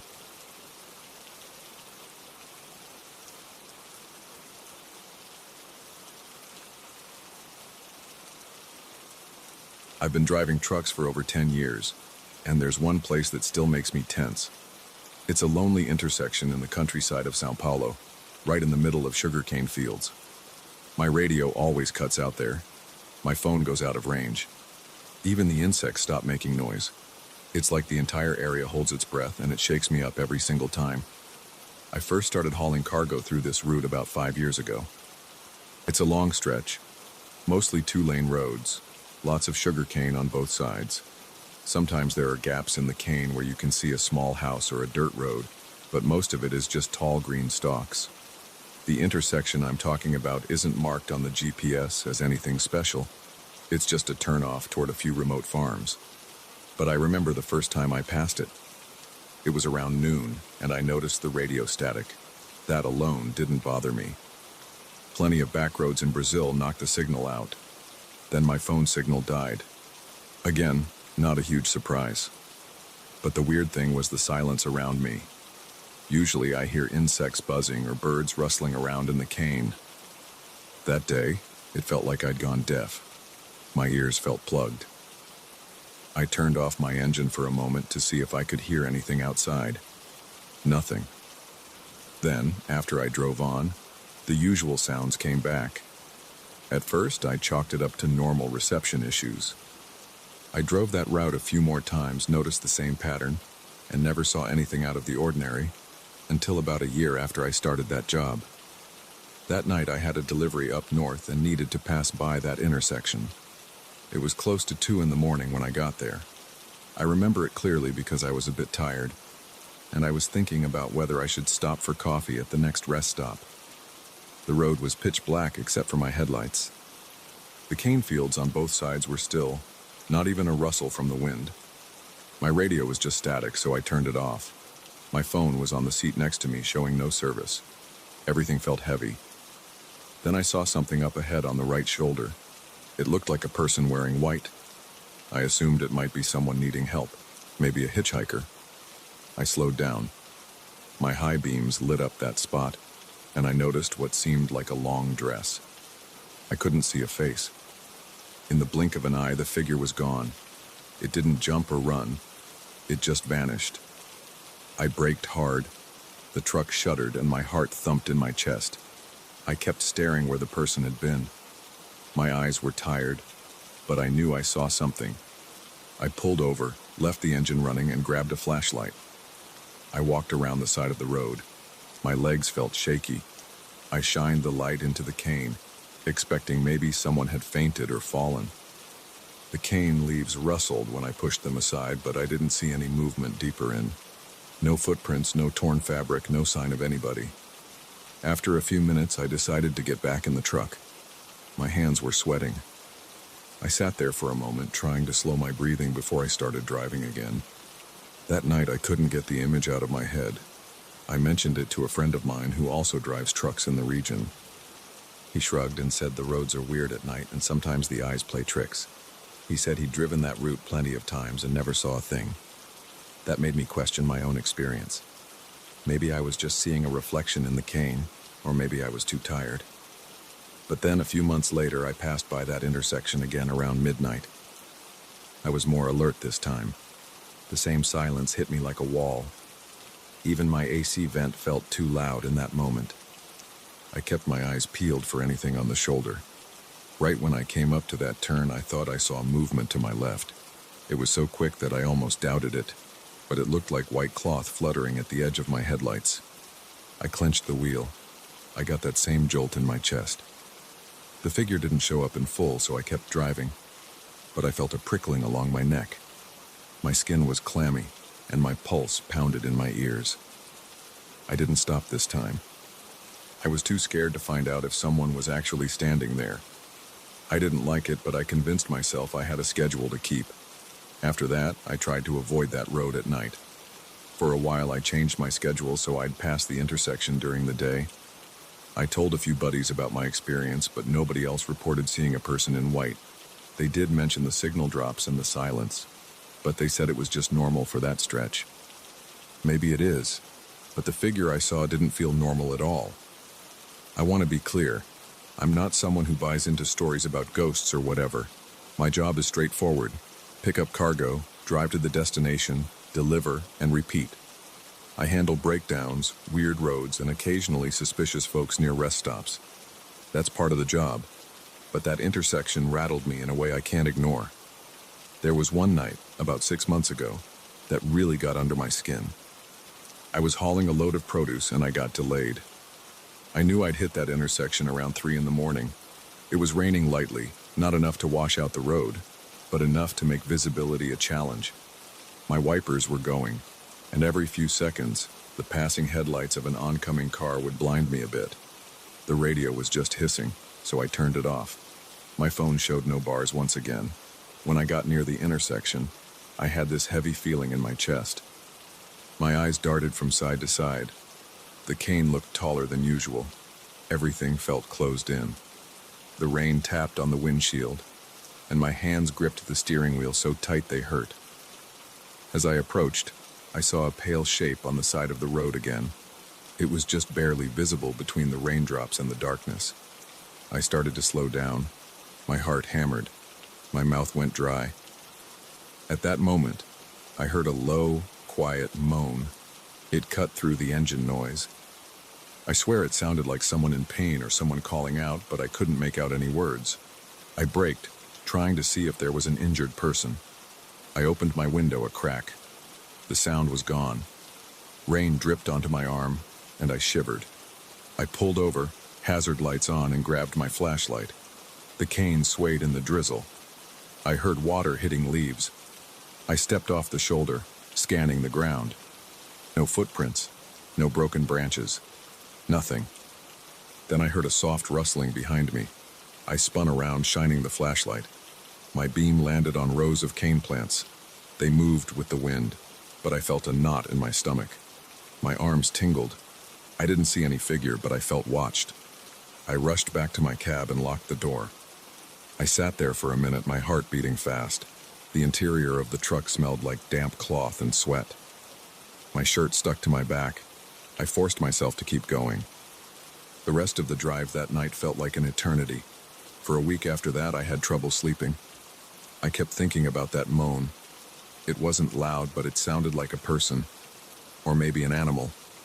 But I've heard injured animals before, and this didn't sound like any animal I know. I told another driver about it. He suggested it might be a local worker. Maybe someone was trying to get attention. But I looked, and nobody was there. Plus, why would they vanish into thin air? Over the next few months, I spoke to locals at some of the roadside diners. A couple of them nodded like they'd heard similar stories. One guy said that Stretch has weird energy and that he never walks there at night. Another person said the radio and phone signals always go dead, so he avoids lingering. Nobody gave me a concrete explanation. Some of them teased me, saying I was spooked by shadows. Others just shrugged. I tried to find out if there was an accident or something, but no one gave me details. I didn't push too hard. The last thing I wanted was to turn my trips into a ghost hunt. I just wanted to do my job without losing my mind. Still, every time I passed that place, I braced myself. About 2 months ago, I drove through that intersection around 1 in the morning. It was another clear night. The sky was full of stars, and the moon was out. Sometimes that moonlight helps me see farther, so I was hoping it would make me less jumpy. But as soon as I got close, the radio died again. Total static. I turned it off, felt that familiar pressure in my chest, and slowed down a bit. This time, I saw movement straight ahead. It was in the middle of the intersection, not on the shoulder. I thought it might be a stray animal, so I prepared to brake. The figure was wearing white. It looked like a dress, but I couldn't see a face or arms. It was just a shape. I felt like my blood turned cold. I actually said out loud, "What the hell?" Then, in an instant, it wasn't there. I blinked, looked around, and there was nothing. The intersection was empty. The cane fields were motionless. I could hear the rumble of my engine and feel my own pulse in my neck. I kept going. My heart wouldn't slow down, and I noticed my shirt was soaked at the armpits. My hands shook. I turned the air conditioning on high, hoping the cold air would steady me. I kept checking my mirrors to see if something was behind me. Every shadow on the road made me flinch. A few minutes later, my phone signal came back, and the radio started picking up a faint channel again. It was like crossing an invisible border. I don't know what to call this thing. I'm not saying it's a ghost. I'm not saying it's a trick of the light. All I know is that intersection makes me uneasy. Something feels off, like the air is heavier there. Maybe something bad happened once. Maybe it's just a patch of land with weird magnetic interference. I really don't know, but I hate passing through it. I get that knot in my stomach every single time. My arms feel numb and I start gripping the wheel too hard. My jaw tightens. I look around, waiting to see that figure in white. 2 weeks back, I got a delivery schedule that put me at that intersection again after midnight. I tried to leave earlier, but there was traffic on the highway. By the time I got off the main road, it was already late. I stopped at a gas station about 20 miles before the intersection to calm down. I checked my truck, got some coffee, and chatted briefly with the attendant. He said the area past the next few hills was known for weird stories. He said he heard about a figure in white too, though he had never seen it himself. I felt a chill when he mentioned that. I didn't push for more details. Eventually I got back on the road. The night was quiet. The stars were bright. The smell of sugarcane hung in the air, kind of sweet and earthy. The moment my GPS showed I was a few miles from the intersection, I turned off the radio before it had the chance to go staticky. My phone showed 1 bar, then 0, then 1 again. I slowed down, took a deep breath, and kept my eyes on the road. My palms were sweaty, and I kept wiping one hand on my pant leg while the other steadied the wheel. I passed the sign that indicates the turnoff was coming. The cane on both sides was thick, and I couldn't see past it. The road was empty. I think I saw maybe one other truck far in the distance behind me. As soon as I was within a quarter mile of the intersection, the silence kicked in. The hum of the engine sounded muffled. I cracked the window and listened. No insects, no wind, no nothing. I came to the intersection. My headlights swept over the area. The asphalt looked normal. The shoulder was clear. I almost thought maybe this time I'd pass without seeing anything. But then, in my peripheral vision, I saw a shape moving slowly. I turned my head and there it was, just on the edge of the cane on my left. It looked like a dress again, long, white, and still. My hands started shaking. I hit the brakes. My seatbelt dug into my chest. The figure seemed to shift back into the cane. I strained my eyes, trying to catch any detail. I wanted to see a person's face, or at least confirm it was a person. There was no noise. The leaves weren't even rustling. I felt sweat trickle down my forehead. I could smell my own fear, that sharp, salty odor on my skin. I waited a few seconds, then decided I wasn't going to step out. I was too afraid to check again. I pressed the accelerator and moved on. My heart raced. My breathing was loud. After about a minute, the normal sounds of the night returned. I switched the radio on, and it crackled back to life. My phone buzzed with a notification. I had service again. I felt a flood of relief. My arms were tense, but I tried to shake them out and keep driving. I must have checked my mirrors every 10 seconds for the next few miles. I don't pass that intersection every day, but it's part of my job. I never know what I'm going to see. Sometimes it's just silence and nothing appears. Other times I catch a glimpse of white and it sets my nerves on edge for days. I wonder if there's some unfinished business in that spot, or if it's all in my head. I just know I can't deny what I've seen. Whenever I hit that stretch, I brace myself for the weird silence, the lack of radio signal, and maybe that figure standing on the side of the road. I'm still driving. I can't quit my job because of a strange intersection. But it weighs on me. Every time I see the headlights reflecting on that turn, my stomach tightens. I don't talk about it much anymore. I just keep my eyes forward and try to get through. And that's how it's been for years now. I do my haul, pass that spot, and hope I don't see anyone in white that night. If I do, I keep driving because I'm not getting out again. I have no explanation, but I know what I felt, and it still rattles me, even after all this time.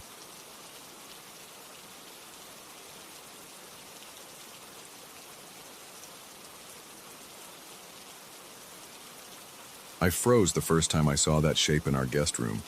The hallway light fell across the floorboards and stretched into the empty space, but there was something there. It was short, maybe waist high, and I swear it turned its head in my direction. I couldn't see a face or any features. My pulse raced and I felt my fingers twitch.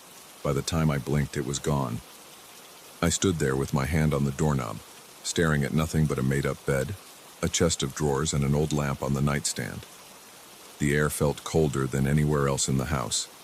I remember swallowing hard, flicking on the ceiling light, and walking in with one foot still in the hallway as if I could retreat any second. Nothing. Just that thick, silent chill, and the sound of my breath echoing off the walls. My wife and I moved into this house a year ago. We have 3 bedrooms, but only 2 of them see much use. The guest room is tucked away at the end of the hallway, right next to the bathroom. It has a window facing the backyard, thick curtains, and a single bed that belonged to my wife's parents. Usually, we keep the door closed. We rarely have guests who stay overnight. Even my brother-in-law and sister-in-law prefer crashing on the couch when they visit. Nobody wants that room. I started noticing something odd within a month of moving in. Every time I walked past its door, I felt a slight shiver. At first, I blamed it on a draft or the AC vents. But we had the vents checked, and nothing was wrong. I also checked the insulation. Everything was in order. Still, the temperature in that room always felt off. After a few weeks, I began to realize it wasn't just me. My wife got uneasy too. She told me she'd sometimes hear faint rustling coming from inside when she was cleaning the hallway, like sheets shifting or the floor creaking. She'd open the door, step inside, and stand there waiting. Nothing else would happen. It was always quiet after that. She said it gave her goosebumps. I acted like it was no big deal. I didn't want her to stress over it. But deep down, I hated going near that door. Every time I approached it, I felt my stomach tighten. One night around 3 in the morning, I woke up to go to the bathroom. The hall was dark and I was half asleep. I heard something. It sounded like a whisper coming from the guest room. I can't say I heard words, but it was a low, muffled sound, like someone talking under their breath. My first thought was that my wife might be inside, maybe looking for something, but she was still in bed, sound asleep. I felt my chest tighten. It was that clench in my ribs you get when you sense something's not right. I stood in the hallway, a few feet from the guest room door. My hand moved toward the handle, but I hesitated. Then I heard it again. Faint, but definitely there. I pushed the door open. The corridor light swept across the bed, the chair in the corner, and the dresser against the wall. At first, I didn't see anything. Then I noticed a shape near the foot of the bed. It was small, barely visible in the shadow. I felt a cold wave run through my spine. My mouth went dry and I couldn't move for a second.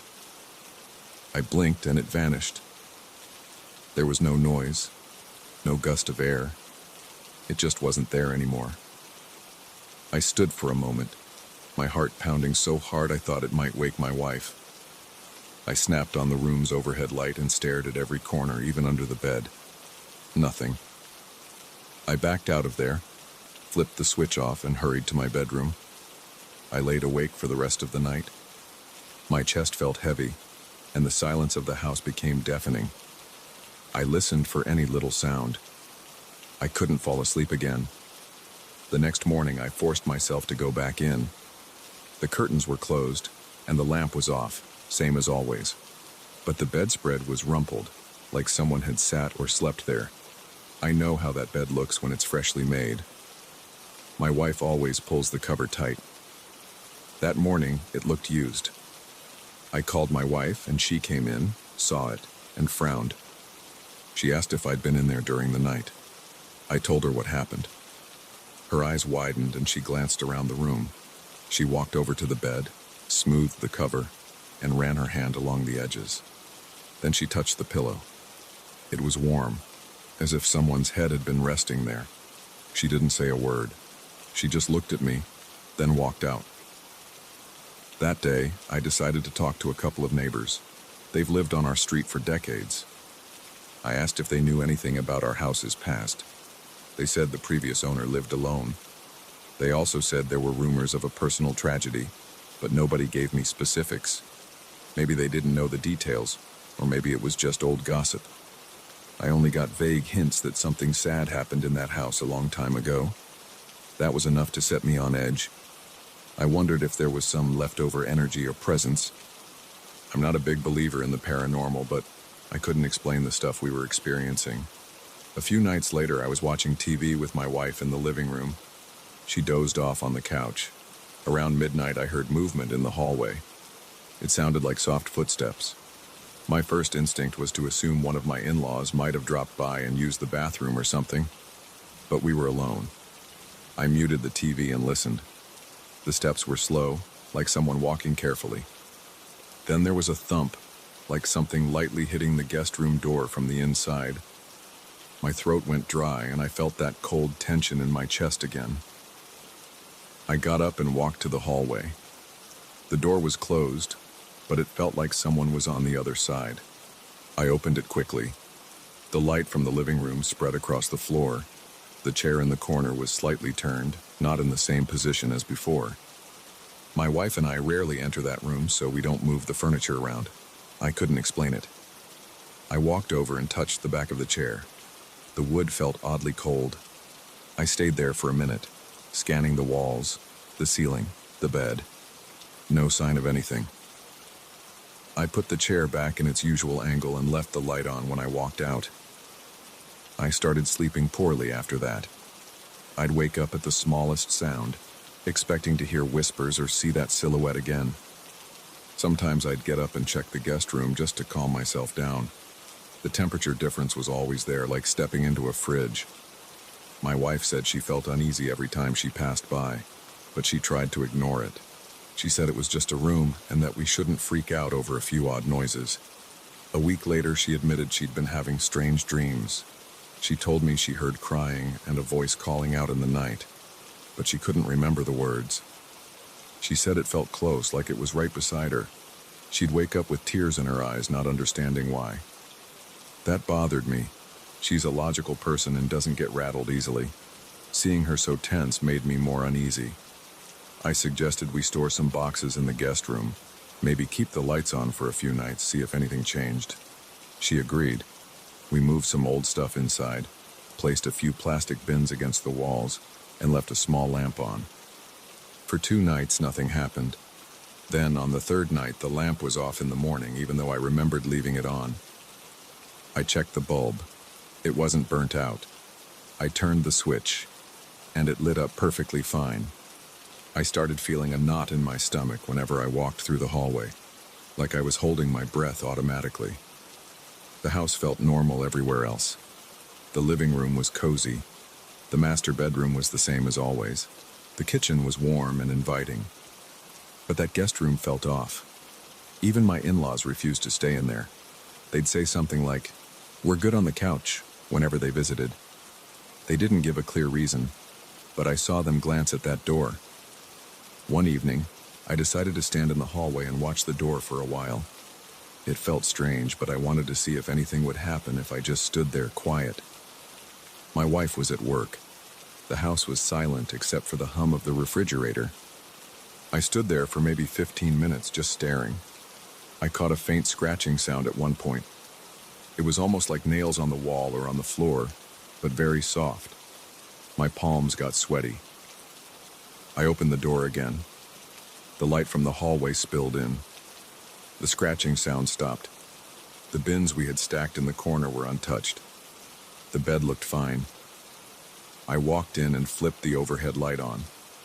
My breath caught when I saw the chair turned again. It was slight but noticeable. I walked over, set my hand on it, and felt that familiar cold. It was like it had been pulled away from the corner. I shoved it back. Then I turned around and left. My mind was racing. I started wondering if I was losing it, if I was seeing or feeling things that weren't actually there. That night, I talked to my wife about calling someone to check the place out, maybe an electrician or an inspector to see if there was a wiring issue or some structural anomaly. She agreed, so we called a local guy who had a good reputation for identifying cold spots, leaks, or anything unusual in old houses. He came by, checked the insulation, checked for mold, tested the HVAC system, even scanned the walls for moisture or cracks. He said everything was in perfect condition. He couldn't find any logical reason for that part of the house being colder. He left without a solution. After that visit, I tried to convince myself everything was fine. The next few nights were quiet. I managed to sleep better. Then, maybe a week later, around 1 in the morning, I woke up with that tingling feeling again. It was like my body knew something was off. I listened for a second. The house was still. My wife was asleep next to me, breathing softly. I got up and walked into the hallway, not even sure why. That's when I heard it. A faint whisper. It almost sounded like it came from right behind the guest room door. My pulse started racing. I felt my hands sweat. I reached for the knob and turned it slowly. The door creaked open and the hallway light poured across the floor. I saw nothing but the bed, the dresser, and the same old lamp on the nightstand. I stepped in. The whispering stopped. I could see my breath in the air like it was the middle of winter, even though it wasn't cold anywhere else in the house. My eyes flicked to the corner, to the chair, to the walls. Then I saw movement by the window. There was a shape there, small and indistinct. I froze. My breathing was shaky. I blinked, and it vanished again. At that moment, the lamp flickered, the bulb hummed, then went dark. I was left with only the corridor light. I backed away, closed the door, and hurried to my bedroom. I lay awake until dawn, wide-eyed and sweating. My heart was in my throat. I couldn't block out the image of that figure near the window. I kept thinking about the stories the neighbors mentioned, about the old occupant and some tragedy. I didn't know if there was a connection, but I couldn't deny the weird things happening in that room. My wife woke up around 7. She asked if I was okay, and I just shook my head. I said, "I can't deal with that room anymore. I don't want to go in there alone." She looked at me and nodded. She felt the same. I tried to go on with my life, ignoring it as much as possible. But every time I walked down the hallway, I felt that cold, uneasy spike in my gut. The house didn't feel entirely like home anymore. I caught myself avoiding the last few steps near that door. If I needed something from the hall closet, I walked quickly, grabbed what I needed, and left. My wife did the same. The sense of relief I felt each time I passed that door without hearing or seeing anything was intense. Right now, we keep that door shut at all times. There's a tension hanging in the air whenever we're in the hallway, especially at night. Sometimes I hear soft creaks from that room. Sometimes I think I see a shadow moving near the gap at the bottom of the door, but I try to brush it off. My wife and I hardly speak about it anymore. We don't have answers, and it scares us. We haven't told many people because we're afraid they won't believe us, or maybe they'll believe us too much, and that might make it worse. All I know is that the guest room feels occupied, even when it's empty. The bed still ends up with rumpled sheets from time to time. The chair keeps shifting its angle. The air still chills my bones when I cross that threshold. And there are those whispers always late at night, always faint and close to the door. I don't know how to explain any of it. I just know I'm not imagining things. Something is in there and I don't think it wants to leave. For now, I try to live with it. I lock the door sometimes, though it doesn't change anything. My wife and I are thinking about repainting the walls or changing the furniture, maybe turning the space into an office. But deep down, I'm not sure that will help. That room already feels claimed by something I can't touch or see for more than a split second. Every night I go to bed hoping I won't hear that soft voice or see that short figure. Every morning I wake up relieved the door is still shut, but I never feel completely safe. I'm not sure I ever will.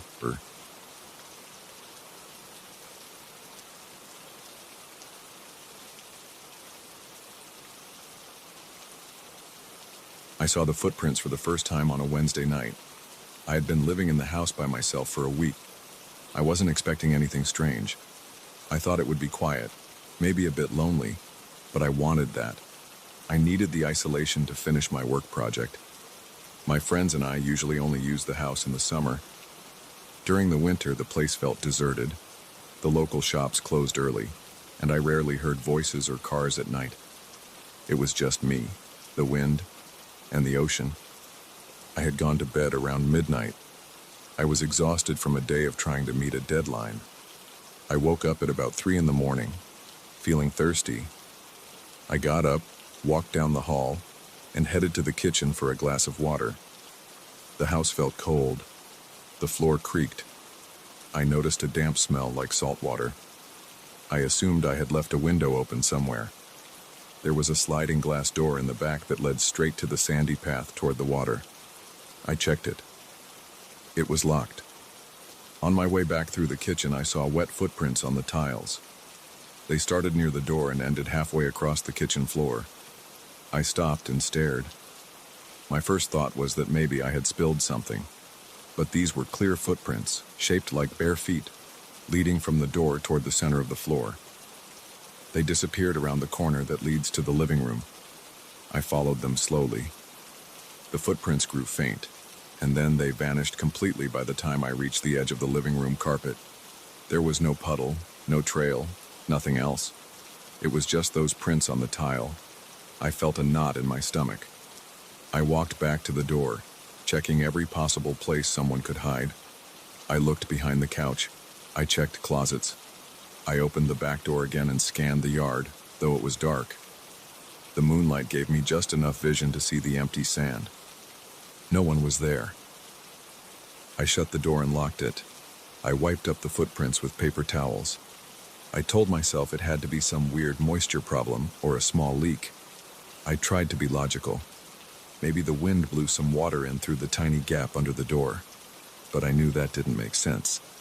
Water doesn't form perfect footprints by accident. I went back to bed, but I couldn't sleep. Every small noise in the house made me jump. My pulse pounded in my ears.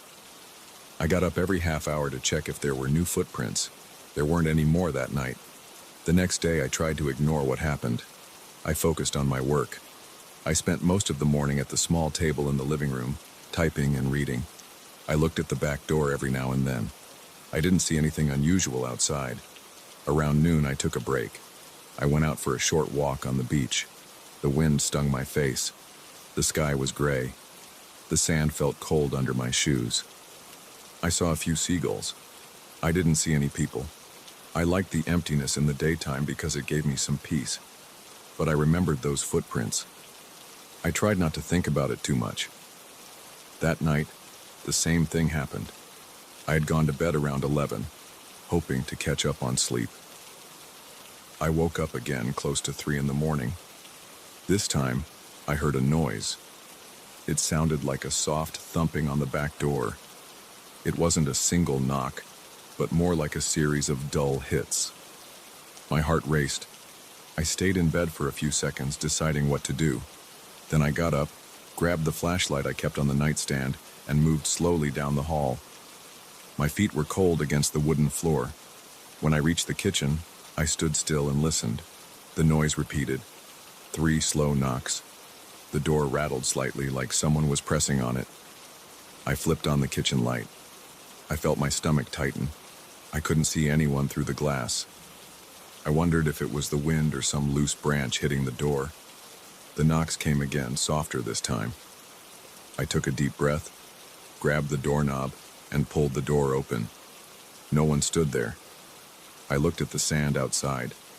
I shined the flashlight around. No footprints. No sign of any person or animal. The wind pushed in a chilly gust. I smelled the salty air. I felt my breathing get heavier. I shut the door and locked it again. My hand trembled. Then I heard something in the hallway behind me, like something was dragging across the floor. The sound was low and heavy, like wet cloth sliding over the wood. I swung around and aimed my flashlight at the dark hall. The overhead light flickered. I tried the light switch a few times, but it kept blinking. I stepped forward and felt a chill run from my neck to my wrists. I moved the flashlight beam up and down the corridor. Nothing. I walked toward the living room. My shoes squeaked on the floor. I smelled something thick and salty like seaweed. It felt overwhelming, like opening a bag of rotting algae. I checked the living room. Everything was in its place. The overhead light kept flickering, but I managed to turn on a small lamp near the couch. I saw no movement. I listened for more sounds. It was silent, except for my own pulse and the hum of the refrigerator in the kitchen. I spent the rest of the night with all the lights on. I turned on the TV for background noise. I dozed off around sunrise. I slept on the couch because I didn't want to go back down that dark hallway. The next morning, I woke up with a stiff neck. I checked the floors again. I didn't see new footprints, but my nose still picked up that faint smell of seawater, even though the windows were all closed and the doors locked. I decided to step outside to see if there was any sign of someone hanging around. The beach was empty. I walked around the side of the house looking for footprints in the sand or signs of forced entry. There was nothing. It looked like the typical off-season scene: boarded-up houses, a few scattered pieces of driftwood, gulls circling overhead. I tried to call one of my friends who co-owned the house. I wanted to ask if he ever heard weird noises or saw footprints. He didn't pick up. I left a message telling him things felt strange here, and I asked if anything ever happened like this before. I checked my phone repeatedly throughout the day, but he didn't call back. That evening, I considered leaving. I had enough clothes to last a few more days, but I didn't feel comfortable. My work was going okay, but I couldn't focus at night with the fear that someone or something might be inside the house with me. I decided to give it one more night. I told myself maybe the house was just old. Sometimes old pipes cause weird sounds. Maybe the footprints were just a bizarre trick of condensation or something else. I knew that wasn't logical, but I tried to calm myself. I ate a simple dinner, a microwave meal, and a glass of water. I tried to stay awake as long as I could. I left every light on. I watched random shows on TV. Around midnight, I started to nod off. I felt tired, but also on edge. My muscles felt tense and my eyes burned from lack of sleep. I went to the bathroom, brushed my teeth, and decided to go to my bedroom. I left the bedroom light and the hallway light on. I closed the bedroom door, locked it, and went to bed. I woke up again around 3 in the morning. This time, I didn't hear knocks. I heard something scraping along the walls outside my room. It was a steady scratch, like nails against wood. My heart pounded. I felt sweat on my forehead. I reached for my phone. I wanted to call someone, but I realized I had no idea who would come out here in the middle of the night. The nearest police station was far, and I wasn't even sure if anything criminal was happening. I got up and unlocked my door. I opened it a crack and peeked into the hallway. I saw the overhead light flickering again, weaker this time. I smelled that same salty odor. The scratching noise grew louder. It sounded like it was right next to me, but I couldn't see anything. The corridor looked empty. I whispered, "Hello?" but got no answer. My mouth felt dry. I walked slowly forward, flashlight in hand. I kept glancing behind me. I felt like something was about to jump out. I reached the kitchen. Everything was dark.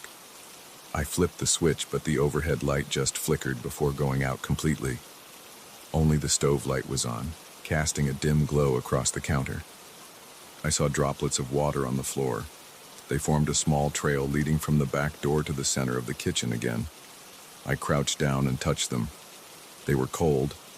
I stood up and followed the droplets as they continued toward the living room. They ended right where the carpet started. I heard that dragging noise again, coming from the living room. I stepped in carefully.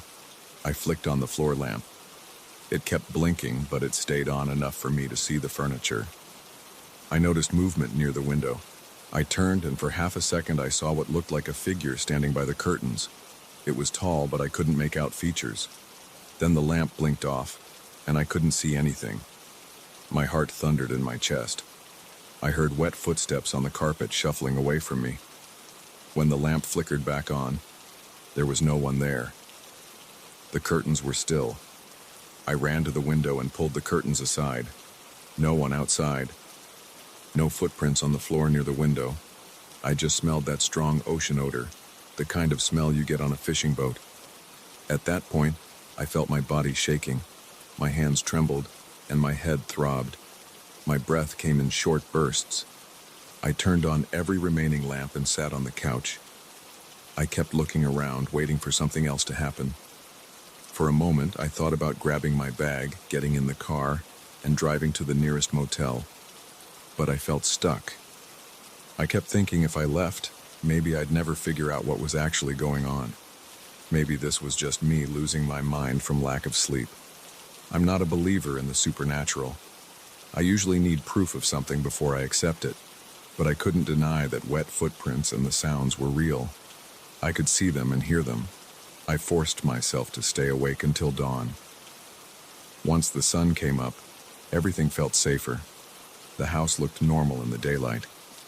The smell of salt was still there, but weaker. I checked the living room floor. It was dry with no sign of footprints. I didn't see any damage, no forced entry. I did notice the flickering lights in the kitchen even during the day. I tried changing a bulb, but it didn't help. I called an electrician, but he said he wouldn't be free for a few days. I told him it was urgent. He promised to try his best. Around noon, my friend finally called back.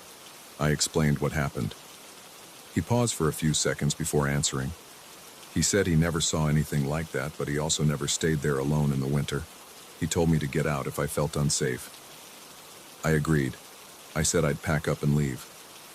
I spent about an hour gathering my stuff.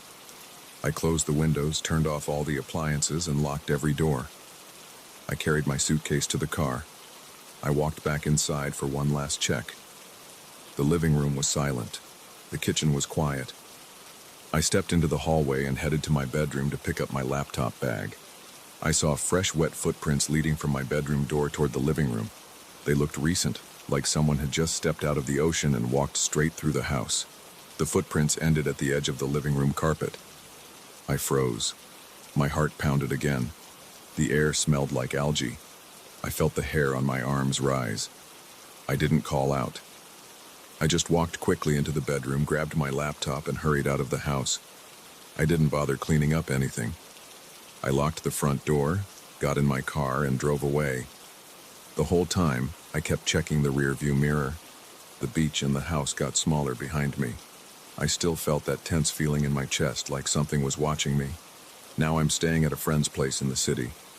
I haven't been back to the beach house. My other friends have asked me for details. I just tell them what I saw. I don't speculate. There's nothing else to add. The footprints were there. The noise was real. The smell still lingers in my memory. At night, I sometimes dream about that house. I see footprints ending in the middle of the room.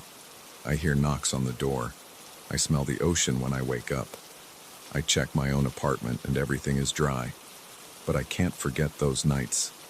I don't know what was inside that house. I don't know if it's still there. But I don't plan on staying alone in that place ever again.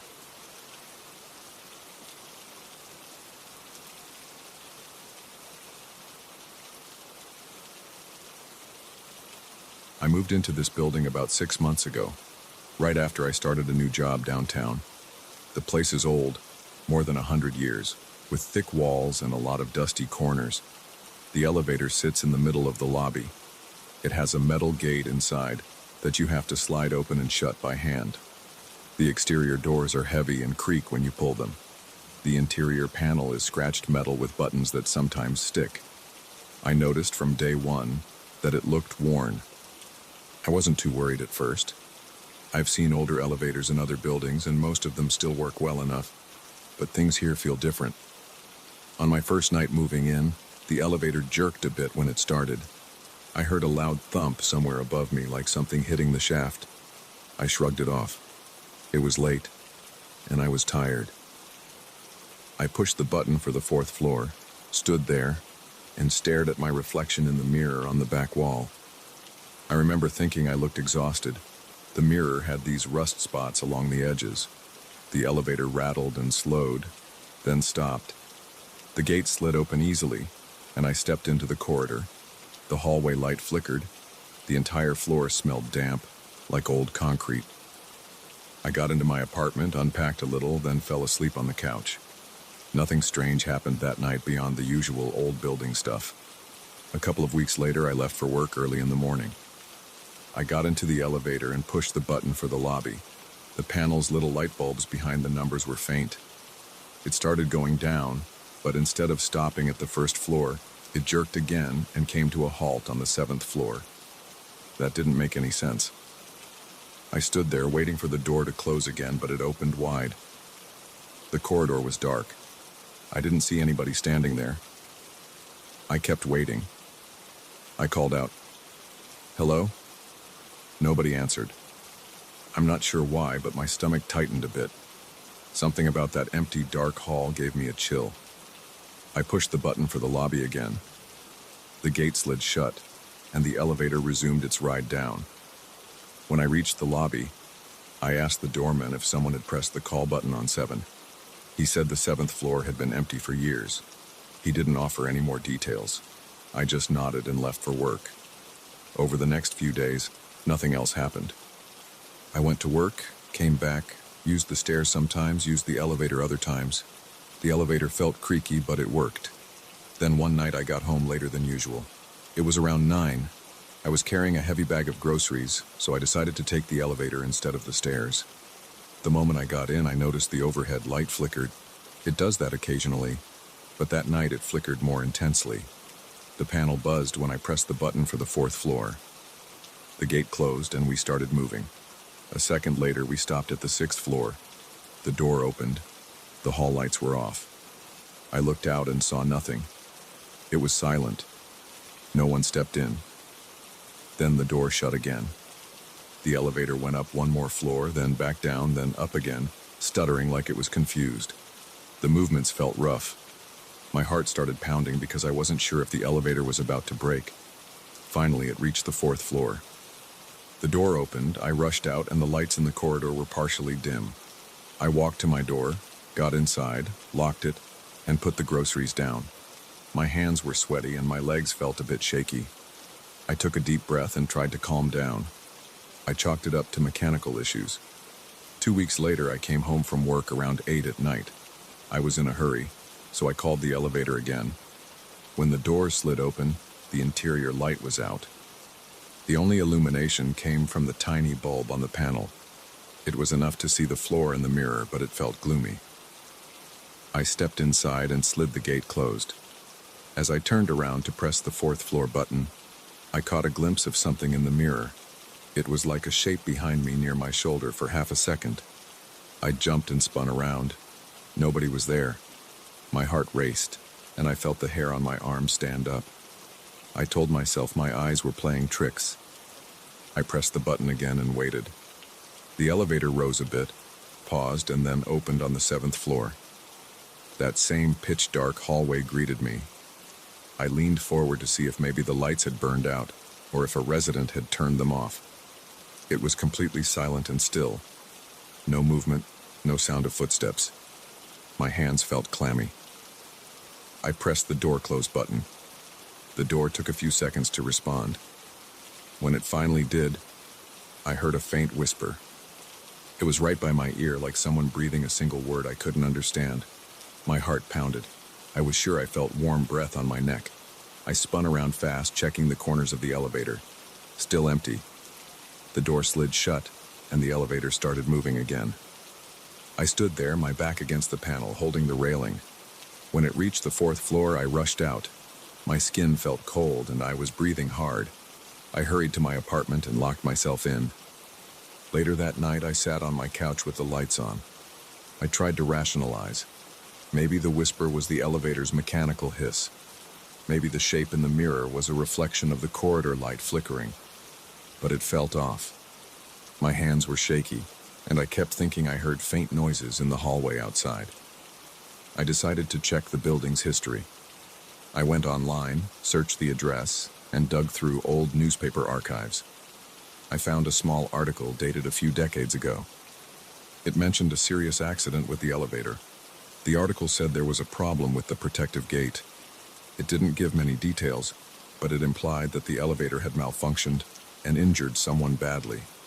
The building management at the time had been fined for neglect.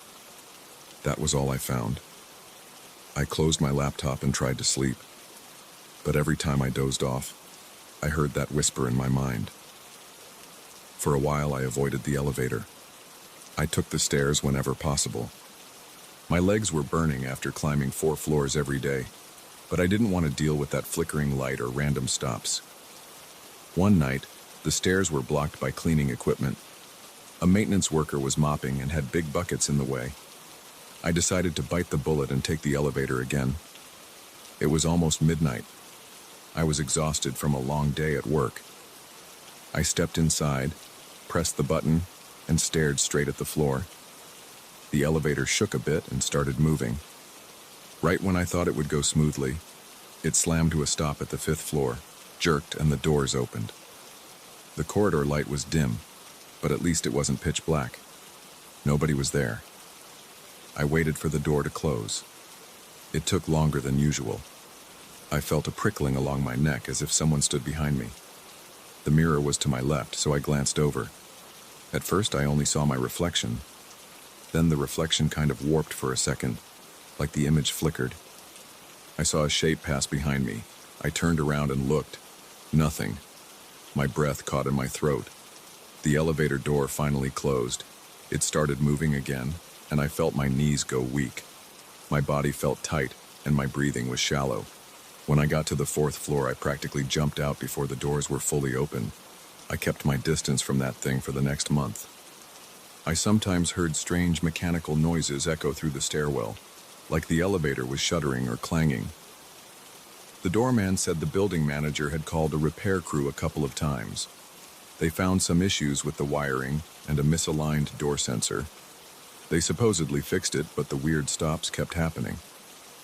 People in the building talked about it in hushed voices. Some residents said they only used the elevator if they had a lot of bags. Others said they had seen the doors open on random floors late at night. Everyone assumed it was old wiring and nothing more. Then one night around 7, I was bringing takeout home. I had a big bag, so I got in the elevator, hoping I'd make it to the 4th floor without an incident. The elevator started up normally, but it stopped at the 1st floor before it even got going. The door opened, but I didn't see anyone in the lobby. Then it closed right away and continued upward. It stopped again at the 3rd floor, opened, no one there.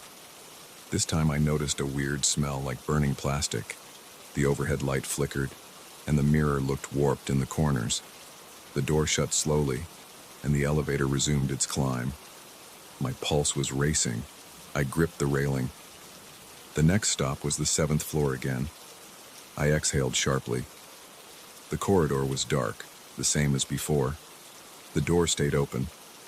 I set my takeout bag on the floor and leaned out a bit.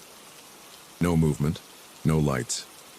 Then I heard a faint sound, like a scratch, coming from somewhere in the hallway. I strained my ears but couldn't locate the source. Suddenly, the elevator's buzzer rang. That little bell that's supposed to signal an emergency, or that someone pressed the help button. I hadn't touched it. I jumped, almost stumbling backward. My heart hammered. The buzzer went on for about 5 seconds, then stopped abruptly. The door slid shut by itself. The elevator dropped a bit, like it lost power. I clutched the side. It caught itself, then went down to the 4th floor and opened the door. I grabbed my takeout, jumped out, and ran to my door. My hands were shaking so badly that I could barely fit the key into the lock. Inside my apartment, I set the food on the counter and leaned against the wall.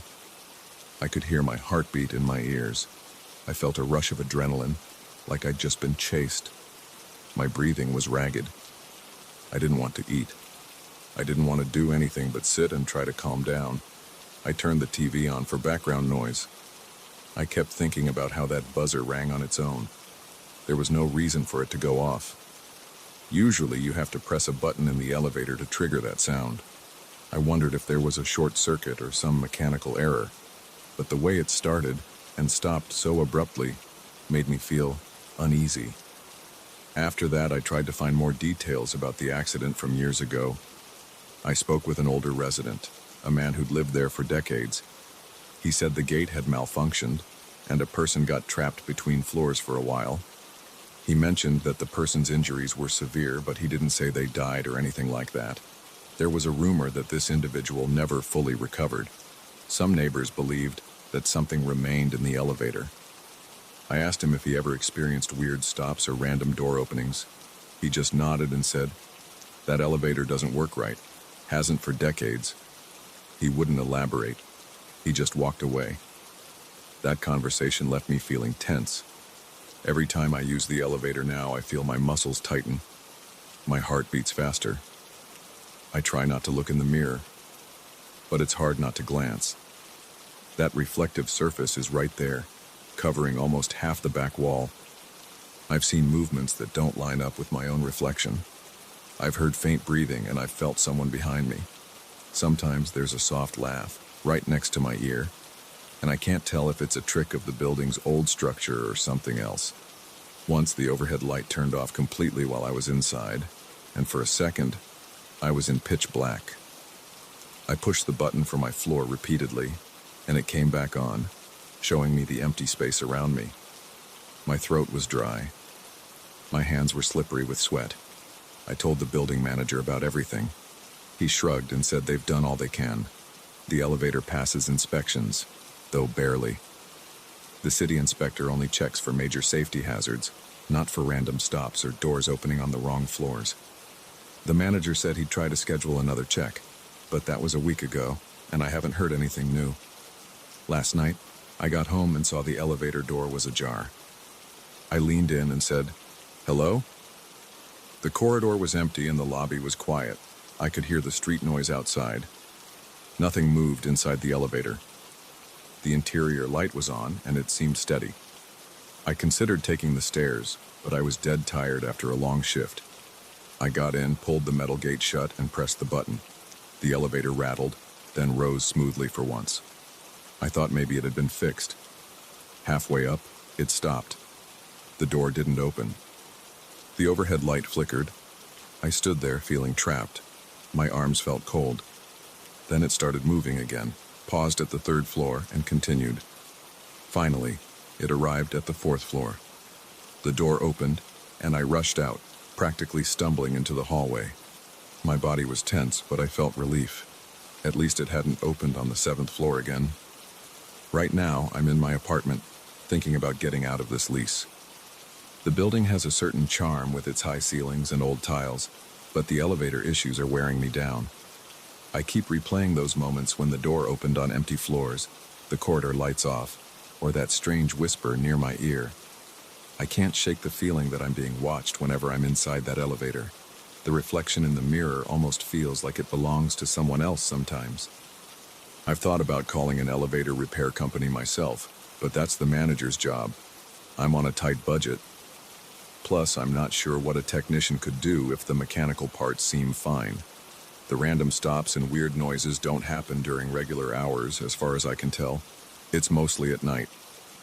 The doorman says he hears the elevator moving on its own sometimes, but every time he checks, there's nothing. No evidence of a stuck button or a jammed gate. For now, I try to avoid using the elevator late at night. If I come home after 8, I'll usually take the stairs, even with groceries. My legs have gotten stronger from all the climbing. When I do have to use it, I keep my eyes forward or closed. I press my floor number and ignore the mirror. I grip the railing if it starts shaking. If it stops on the wrong floor, I stand still until it closes again, and I don't step out. Every time the door closes and the elevator resumes its journey, I feel my heart pounding, waiting for a whisper or some unexplained breath on my neck. That's my life now, in this old building downtown. The rent is cheap and the location is convenient, but the elevator is a constant source of anxiety. I can't explain all the weird things that happen inside it. I don't know if there's some lingering presence from that old accident, or if it's just a malfunctioning piece of machinery. All I know is that every time I step inside, I brace myself. I wait for the door to open on a dark floor, or for the buzzer to ring, or for the mirror to show something behind me that isn't really there. And that's how it's been, night after night, in this place that I once thought was just another historic building with old wiring. I don't know what it is exactly, but I can't ignore it anymore.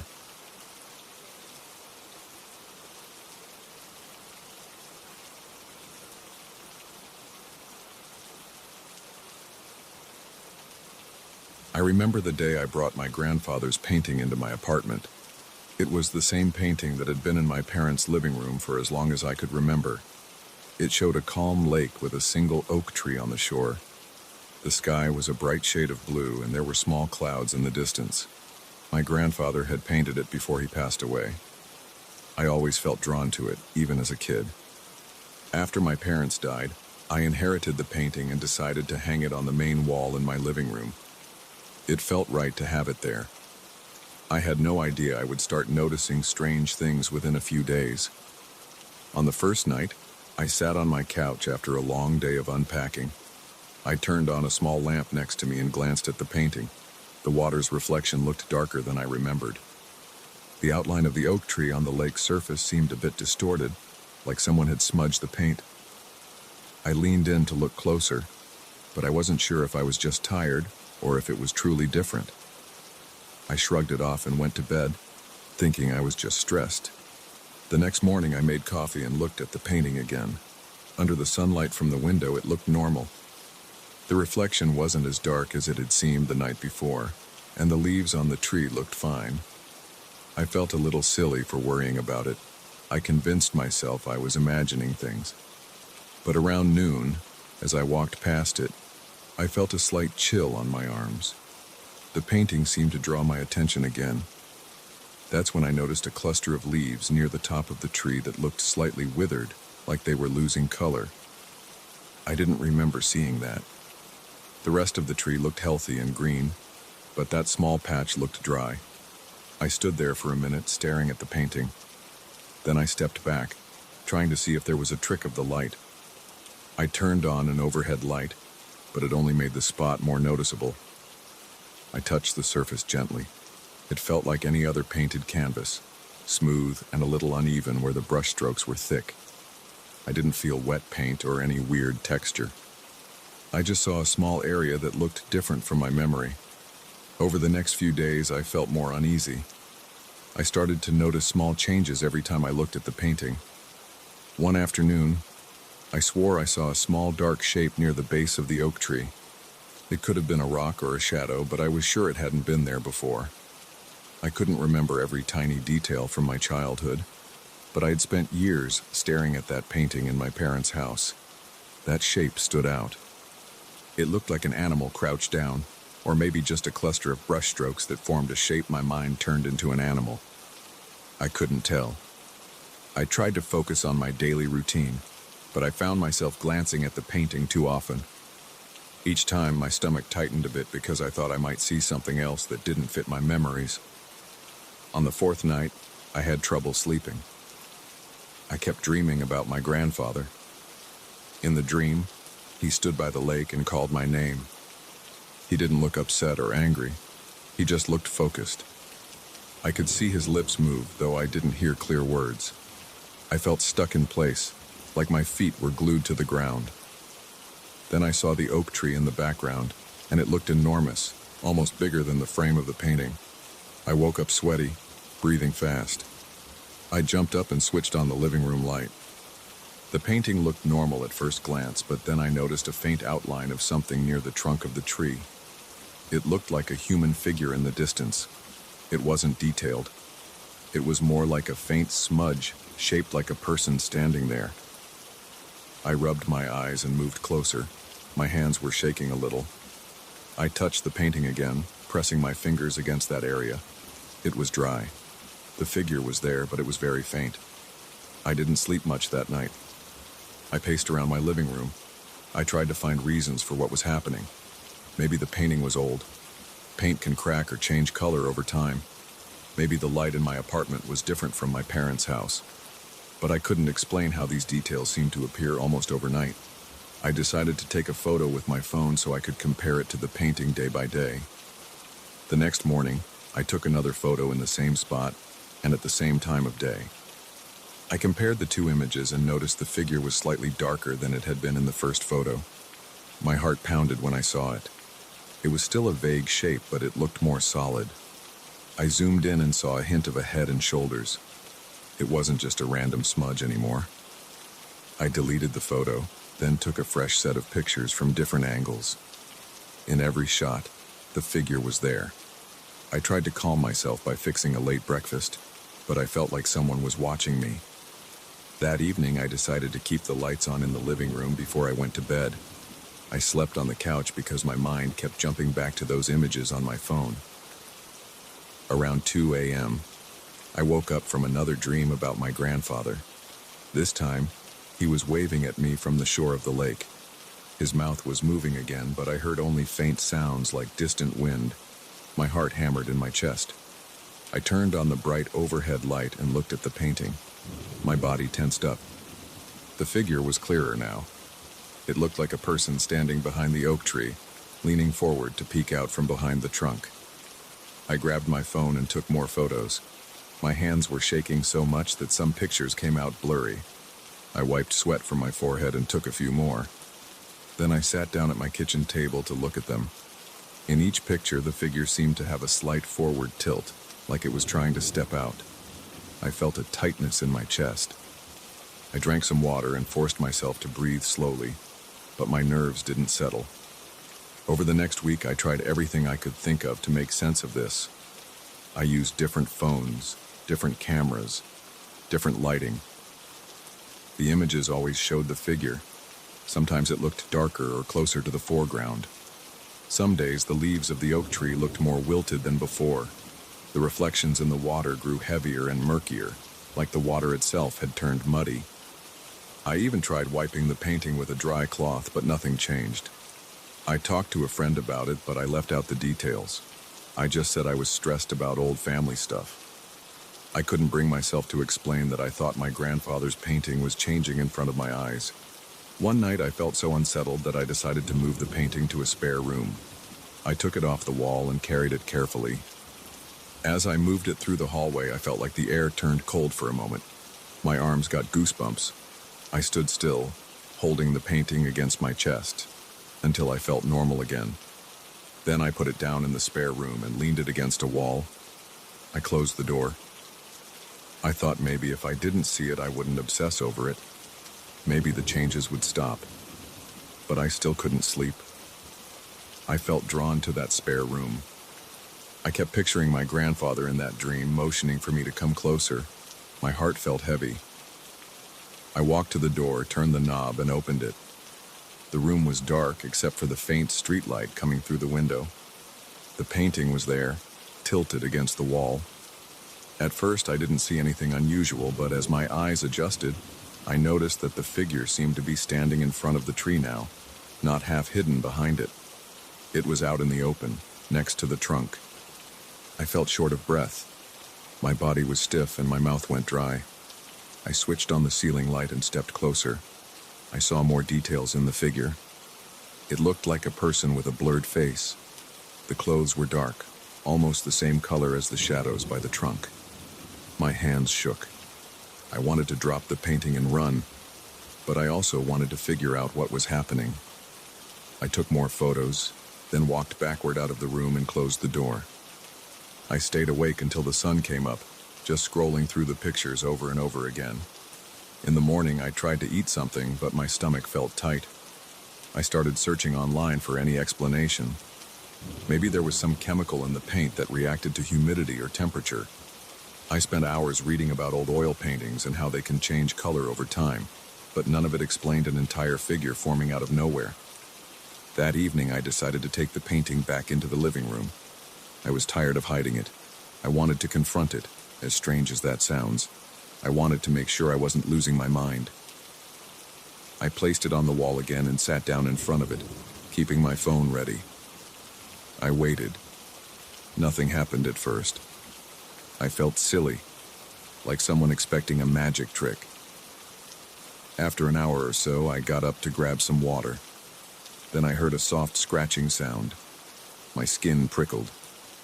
It sounded like something rubbing against canvas, but it was so faint I wasn't even sure I heard it. I rushed back in and looked at the painting. The figure seemed to have taken another step forward. It was closer to the lake's edge, almost at the shoreline. I took more pictures. My breathing was shallow. I felt my heart thudding. I stared at the painting for a long time, barely blinking. I didn't see it move in real time, but every time I checked the photos later, the figure looked closer to the edge. That night, I had another dream of my grandfather. He stood near the oak tree, looking at me in silence. He reached out his hand, but I stayed still. I woke up with my face damp from sweat. My neck ached from sleeping in a weird position on the couch. I forced myself to walk over to the painting in the bright morning light. The figure had reached the water's edge. I spent the next few days trying to live normally, but my mind was on the painting. I cooked meals, went to work, came home, and the first thing I did was check the painting. At times it looked like the figure had stopped moving, but then I'd compare the newest photo to the older ones and notice a slight change in position. The leaves on the oak tree looked drier. The sky looked a bit more gray. I even thought I saw a ripple in the water.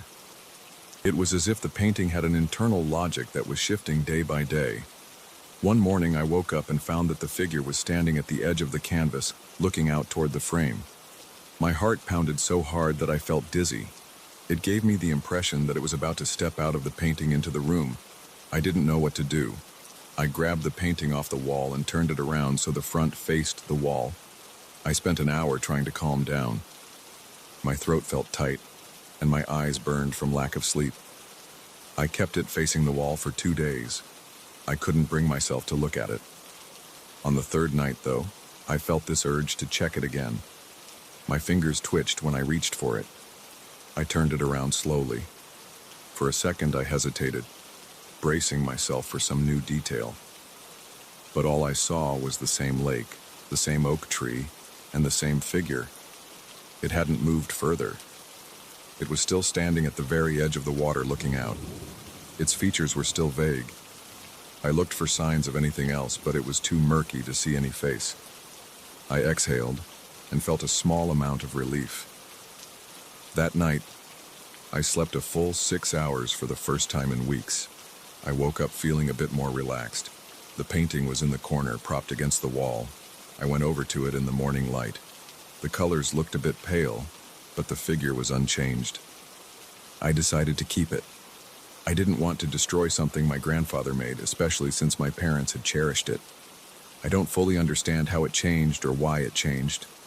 I don't know if my grandfather was trying to send me a message. Maybe it's just my own mind playing tricks on me, fueled by grief and stress. I still check the painting every day. I keep records of the photos and see if anything has shifted. Sometimes I think I hear soft scratching at night, but I try to ignore it. The figure hasn't moved any closer. The oak tree still looks wilted. The sky stays dull. Maybe it's frozen like that now. Or maybe I'm just used to it. I don't know. But every time I look at that figure, I feel a tightness in my chest. I don't think it's just paint. It feels like someone is trapped inside. And sometimes when I'm alone in the apartment at night, I wonder if it's just waiting for the right moment to leave that frame.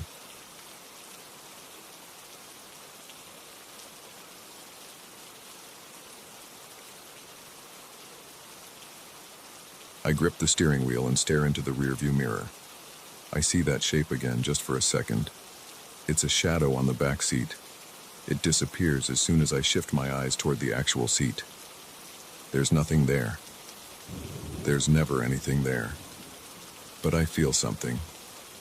My neck tightens, and I get a prickly sensation on my arms. I've been doing deliveries for a few years, and I got used to driving alone. I liked the quiet. I enjoyed the freedom. Lately, though, I've been feeling uneasy. This old van is starting to creep me out, and I'm not sure if I can keep this up much longer. I bought the van about 6 months ago from a used lot. The dealer told me the previous owner had an accident a few months before. The details were vague. The inside of the van smelled like old seat cushions and stale coffee. The ceiling fabric sags a bit, and there's a rip on the driver's seat that pokes my thigh sometimes. The dashboard has a few cracks and the radio barely works, but it was all I could afford. I needed something to haul boxes and small crates for my delivery job. At first it ran fine, no strange sounds, no stalls. It passed inspection. It burned some oil, but that wasn't a big deal. It was enough to get me started. The first time I noticed anything odd was on an early morning run. I left the warehouse around 5 a.m., still dark out. The roads were empty, and the only light came from the street lamps and my headlights. I heard a soft rustling in the back as if the seat covers were shifting on their own. I glanced in the mirror and saw a shape. It looked like someone was sitting in the middle of the bench seat leaning forward. My heart jumped, and I whipped around. Nothing. The seat was empty. I turned back to the mirror. No shape. Just the seatbelt lying across the cushion. I shook my head and told myself I was tired. Maybe I needed more coffee. I tried to ignore it for a while. I focused on my job. My days usually start early. I load the van, check the manifest, plan my route, and hit the road. Sometimes I do 30 stops a day. Sometimes fewer if the packages are larger or if I have to drive to different towns. At first, I only noticed the shape once every few days. It was always out of the corner of my eye. It never moved when I looked at it directly. I figured it was a trick of the light or my imagination, but it felt real enough to make my stomach knot up. I talked to a couple of coworkers about it during lunch breaks. We sit in a small staff area with vending machines and a beat-up table. I told them about the shape in my back seat, how it made me jump. They laughed. One guy said, "Dude, it's probably just your jacket sliding around." Another said, "You're spending too much time alone. Find a driving buddy." They made jokes about me scaring myself, about how they see weird stuff too when they're half asleep at the wheel. I laughed with them, but I couldn't shake the feeling that something wasn't right. As weeks went by, the shape started appearing more often. Sometimes I'd be driving down a busy street in the afternoon, and I'd catch a glimpse of a dark outline in the mirror. I'd feel my legs tense up. My arms would tighten on the wheel. Then I'd look back and the seat was empty again. I'd try to brush it off. But the van felt heavier, like there was extra weight behind me. I even checked the tires and suspension once, thinking maybe there was a problem with the shocks. Everything looked normal. One evening I was finishing my last delivery around 7 p.m. The sky was dark, and it had been raining all day. The roads were slick, and the windshield kept fogging up. I was tired, hungry, and ready to get home. I pulled up to the customer's address, jumped out, and walked to the back of the van to unload a box. The customer lived in a small complex with poor lighting, and I had to use my phone's flashlight to see the ground. When I opened the rear doors, I got a weird chill. The inside of the van felt colder than outside. I could see my breath in the beam of my phone's light. There was no reason for it to be that cold. The engine was still running, and normally that keeps some heat in the cabin. I shrugged it off and grabbed the box. My hands trembled a bit, and the box almost slipped. I delivered it, said goodnight to the customer, and walked back to the driver's seat. When I got in, I saw droplets of water on the rearview mirror. They were on the inside of the glass as if someone had touched it with wet fingers. The rest of the windshield and mirrors were dry on the inside. Only that mirror was dotted with moisture. My chest tightened.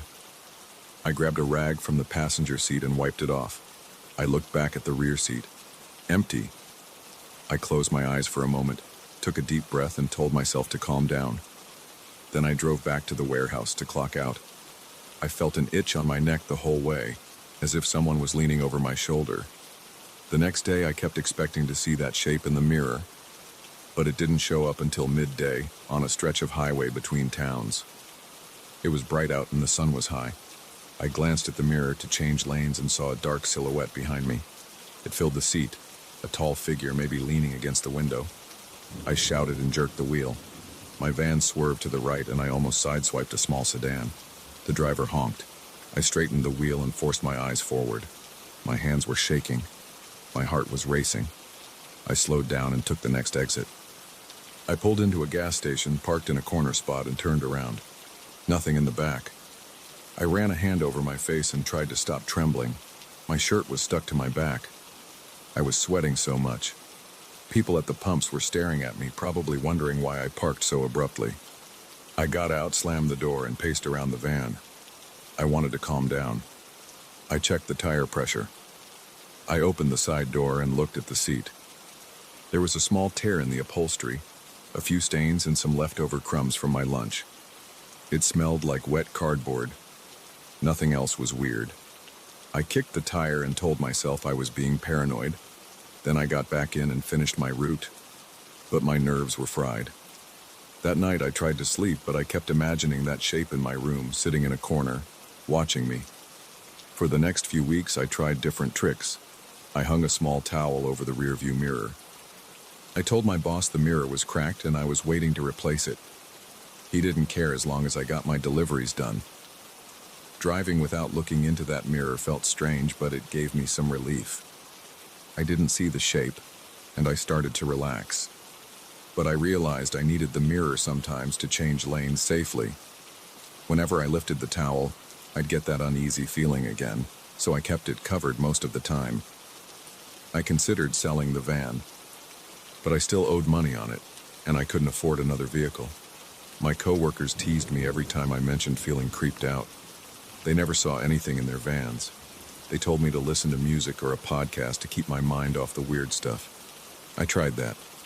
I blasted rock music or random talk shows. It helped drown out my thoughts, but it didn't erase the feeling that I wasn't alone. One afternoon, I was making a short run across town. Traffic was heavy. I was crawling along the boulevard at 10 miles per hour. I noticed the smell of cigarettes in the van. I don't smoke, and I keep the windows closed when the AC is on. But I could smell fresh tobacco. It was strong. I reached out and turned off the AC. The smell was still there. It felt like someone had lit a cigarette right behind me. I glanced in the side mirror. Nothing unusual. I risked a look in the rearview mirror. The towel was off because I'd forgotten to put it on earlier. The shape was there, close to me, as if it was sitting right behind my seat. My heart hammered. I had nowhere to go. Traffic was bumper to bumper. I felt sweat dripping from my forehead. The radio was on, but it sounded muffled, like it was in another room.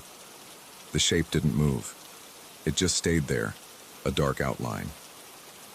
Then a horn blared. The line of cars was moving, and I hadn't noticed.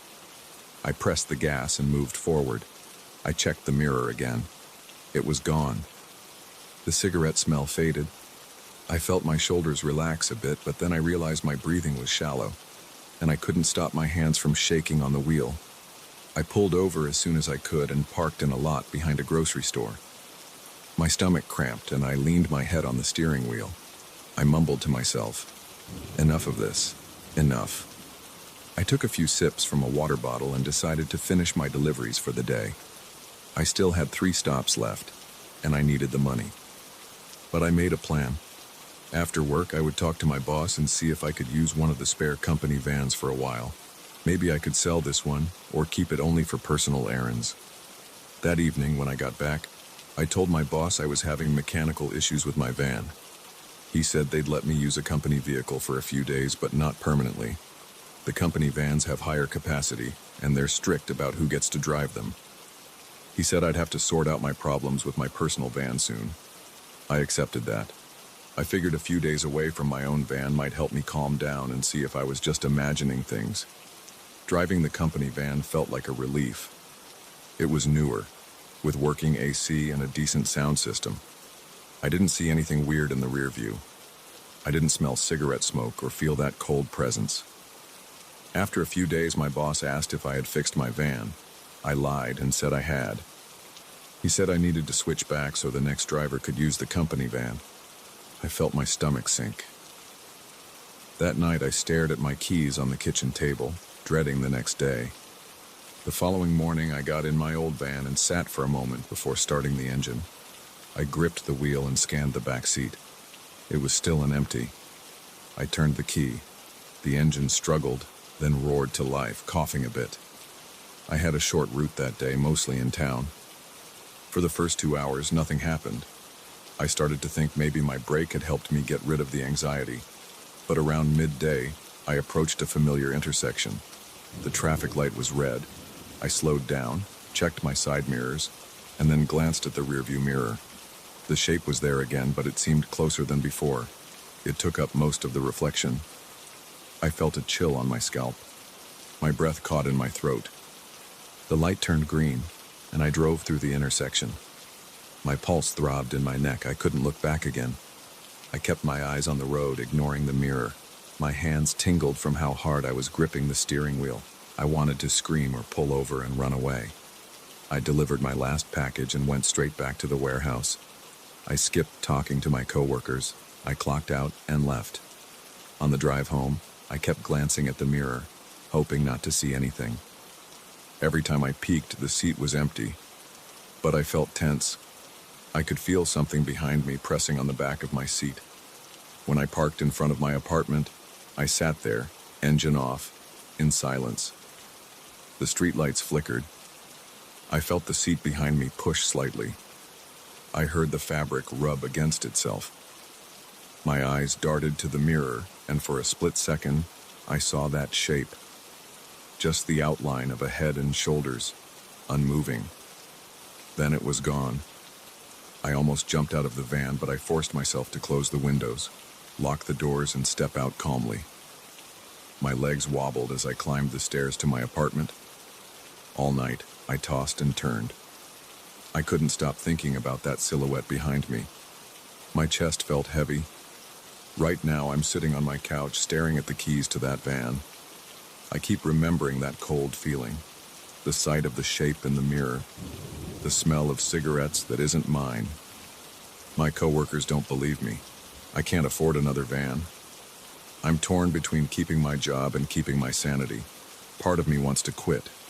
Part of me thinks I need to push through. But every time I feel that pressure in the back seat, I question why I'm doing this. Every time I see that shape in the mirror, my heart pounds like it's going to burst. I don't know how much longer I can stand it. Tomorrow I have to get up early and drive again. I don't want to, but I need to pay my bills. I'm not sure how this will end. For now, I'll just close my eyes and hope I can sleep without seeing that figure waiting in the back seat of my van.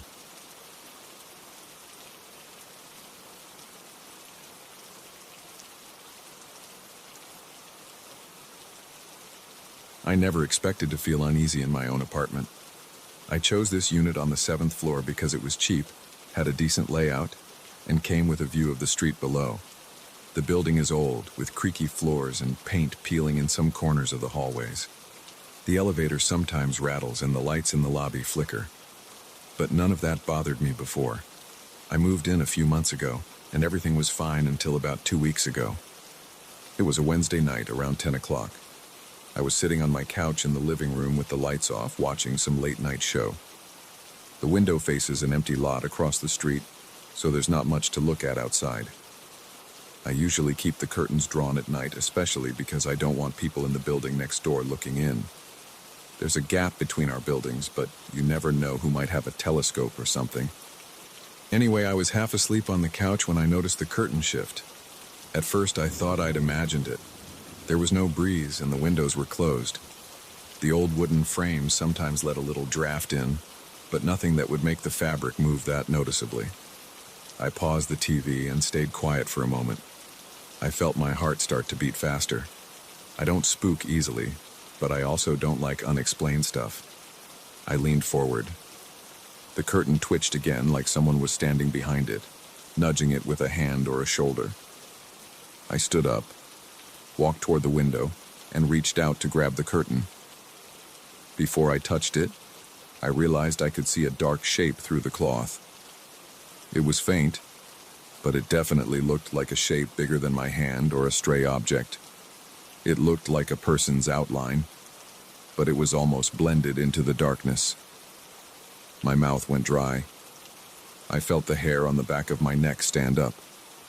My first thought was that someone had broken in and was hiding behind the curtain, but my apartment is on the 7th floor. The only entry points are the front door and the small fire escape window in the bedroom. That window is always locked, and it's too small for an adult to climb through without making a racket. My pulse hammered. I took a step back. Then I rushed to the light switch near the couch, flipped it on, and turned around to see who it was. The curtain was just hanging there, and there was no one behind it. I walked over, pulled it back, and looked. There was nothing on the windowsill and nothing outside except the darkness of the street. I rubbed my eyes and checked all around the living room, even in the corners where I keep some boxes and an old lamp I never use. Nobody was there. I sat back down on the couch, trying to calm down. I grabbed my phone, checked the time, and realized it had only been a few minutes since I first noticed the curtain move. It felt longer. My chest was tight, and my breathing was shallow. I told myself I was imagining things because I was tired. I turned off the TV and went to bed. I tried to forget about it. I thought it would just be a weird one-time experience. That night I had trouble sleeping. I kept picturing the silhouette behind the curtain. I kept imagining that it was standing there, just looking at me through the thin fabric. I would toss and turn, check the clock, and force my eyes shut again. By the time my alarm went off in the morning, I felt like I hadn't slept at all. For the next few days, nothing strange happened. I came home from work, turned on the lights, and made my usual microwave dinners. I watched TV in the evenings, sometimes with the lights off, sometimes with them on. Everything was calm. Then, on Sunday, I got back from the grocery store around 6 in the evening. I walked into my living room and saw the curtain was slightly pulled back. It looked like someone had been peeking outside. I always make sure the curtains are fully drawn when I leave, especially on weekends. It's just a habit I have. So that immediately made me uneasy. I set my bags down, walked to the window, and checked outside. The street was normal. A couple of cars parked, a few people walking by. Nothing else. I touched the curtain.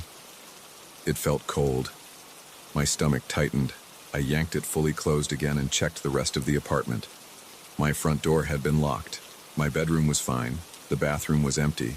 All my stuff was in place. Nothing else looked off. I called the building's caretaker, Mr. Ramos. He's a quiet guy in his 50s who sweeps the hallways and keeps track of visitors. I told him someone might have been in my apartment. He said he hadn't seen anyone go up who wasn't a resident. I asked if maybe the lock was faulty.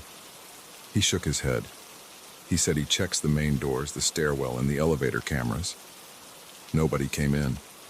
He told me he was sure no one had broken into my place. Then he just walked away, mumbling something about how old the building was, but that was it. Over the next few days, I started to feel paranoid. I'd leave for work, lock my door, and then check it again before I pressed the button for the elevator. When I came back in the evening, I'd walk straight to the window. Sometimes the curtain was still closed. Sometimes it was a little open.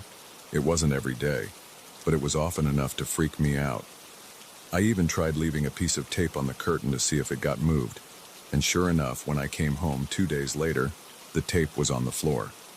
It made no sense. There's no draft strong enough to pull the curtain that far.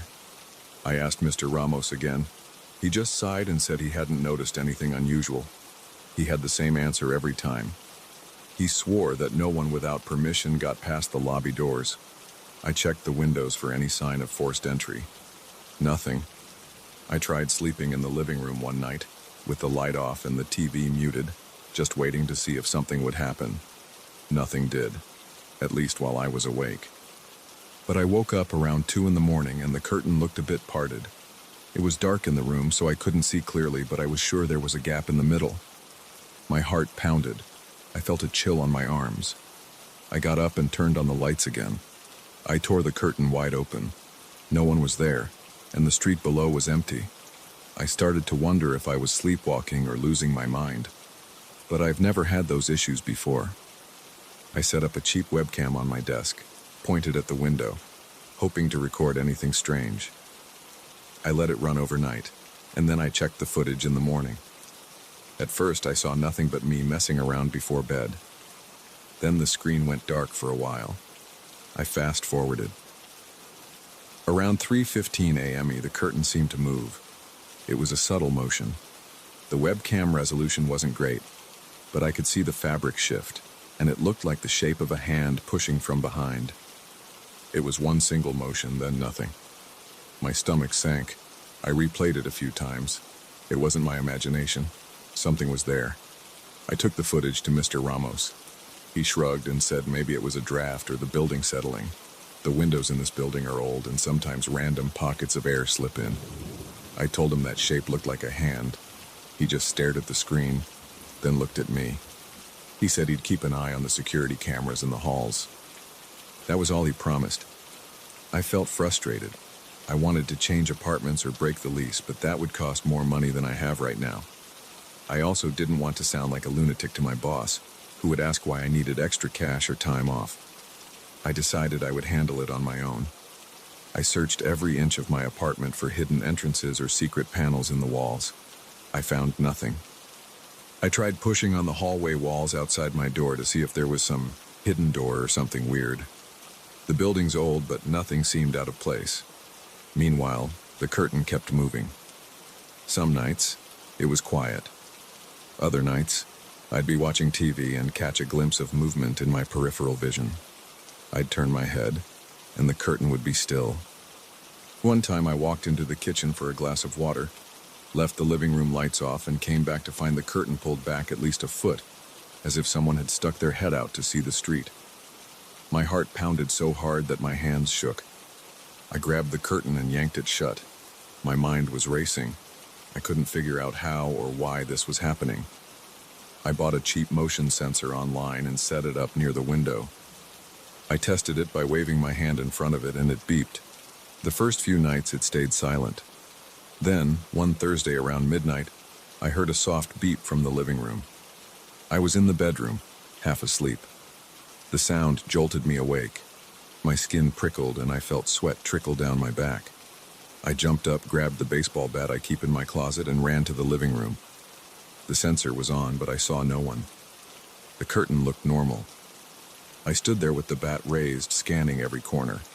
The only noises were my ragged breathing and the hum of the fridge in the kitchen. I walked over to the motion sensor, reset it, and checked if maybe it was malfunctioning. It seemed fine. I moved near it and it beeped again. Then I walked away and it stayed quiet. I stood near the window, watching the street outside. I pressed my forehead against the glass. It felt cold. I saw a few lights on in the building across the way, but nobody was looking back at me. A car rolled by on the street, headlights sweeping across the sidewalk.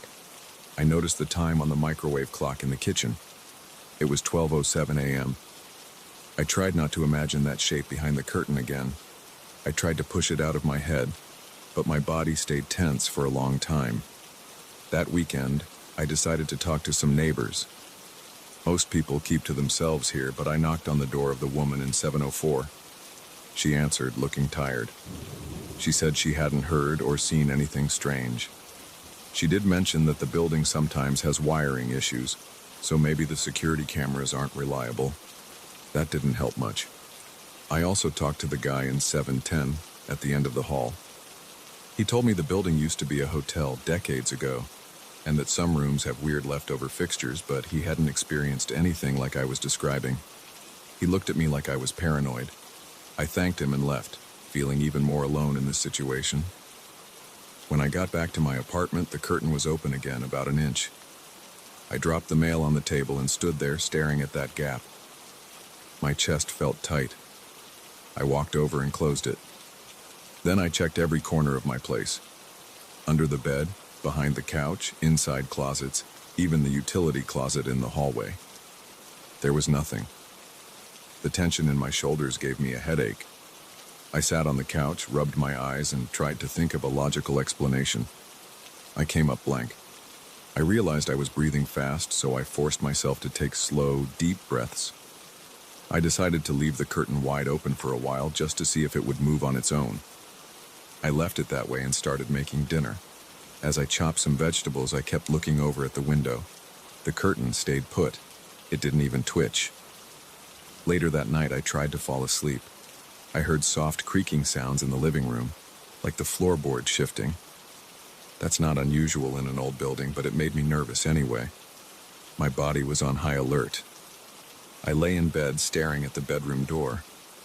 A crack of light from the street lamp outside came through the blinds, so I could see the outline of the dresser and the corner of the doorframe. Everything else was dark. My heart thumped in my chest. After about an hour of lying there, I decided I couldn't stand it anymore. I got up, turned on every light in the living room, and inspected the window again. The curtain was exactly as I'd left it. My body relaxed a little. I felt stupid for panicking. But as soon as I turned to go back to bed, I heard a brushing sound against the fabric. I froze in place. I spun around, but the curtain was still. I walked up to it and looked outside. The street was quiet. The building across the way was dark. My reflection in the glass looked tired and anxious. Then my phone buzzed in my pocket, and I almost jumped out of my skin. It was just a spam text. My hands were trembling. I turned off the lights in the living room, went back to the bedroom, and locked my door, even though that lock didn't really help. I left the lamp on by the bed and forced myself to sleep around 2 in the morning. I woke up on Saturday determined to do something more drastic. I talked to Mr. Ramos about changing the locks. He said I could at my own expense, so I bought a new lock set at a hardware store and installed it that afternoon. It made me feel a bit better, though it didn't explain how anyone could be getting in to begin with, since the caretaker insisted no one else had a key.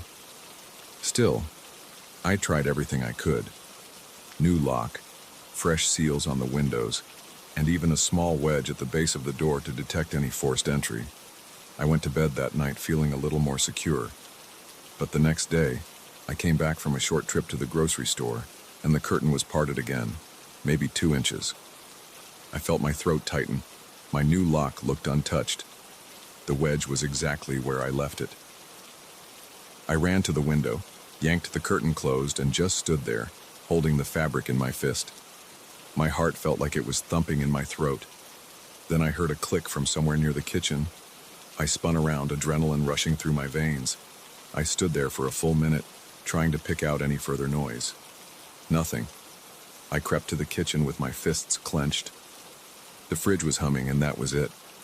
I checked all my drawers, my closet, under the sink. Everything was in place. No sign of forced entry, no footprints or wet spots. No broken windows. Nothing. I walked back to the living room and sat on the couch, staring at that window. I felt a mix of fear and anger. I wanted to rip the curtain down and nail a board over the window, but I knew that wouldn't really solve anything. It would just mean I wouldn't be able to see if that shape appeared again. By now, I'm living day to day with this uneasy feeling. Every time I come home, I half expect to see that curtain pulled to the side. Sometimes it is, and sometimes it isn't. Sometimes I catch a glimpse of movement in the corner of my eye. Whenever I check, there's no one there. Mr. Ramos keeps telling me no one goes up to my floor except the other residents, and they all deny messing with my place. I don't know what else to do. I've locked everything, installed sensors, checked the walls, recorded video.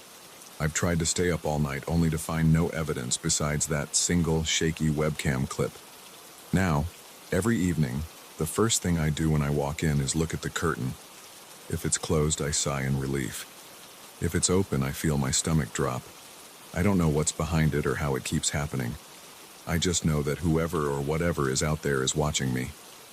And I can't figure out how to stop it. I'm still here, though, taking it one day at a time, hoping that eventually it'll stop, or that I'll find some explanation. But so far, all I've got is a dark shape in the night, a silent curtain shifting, and a feeling in my chest that I'm not alone. And that's how things stand right now. I'm in this old 7th floor apartment, and every time that curtain moves, I freeze. I listen. I watch. And I wait.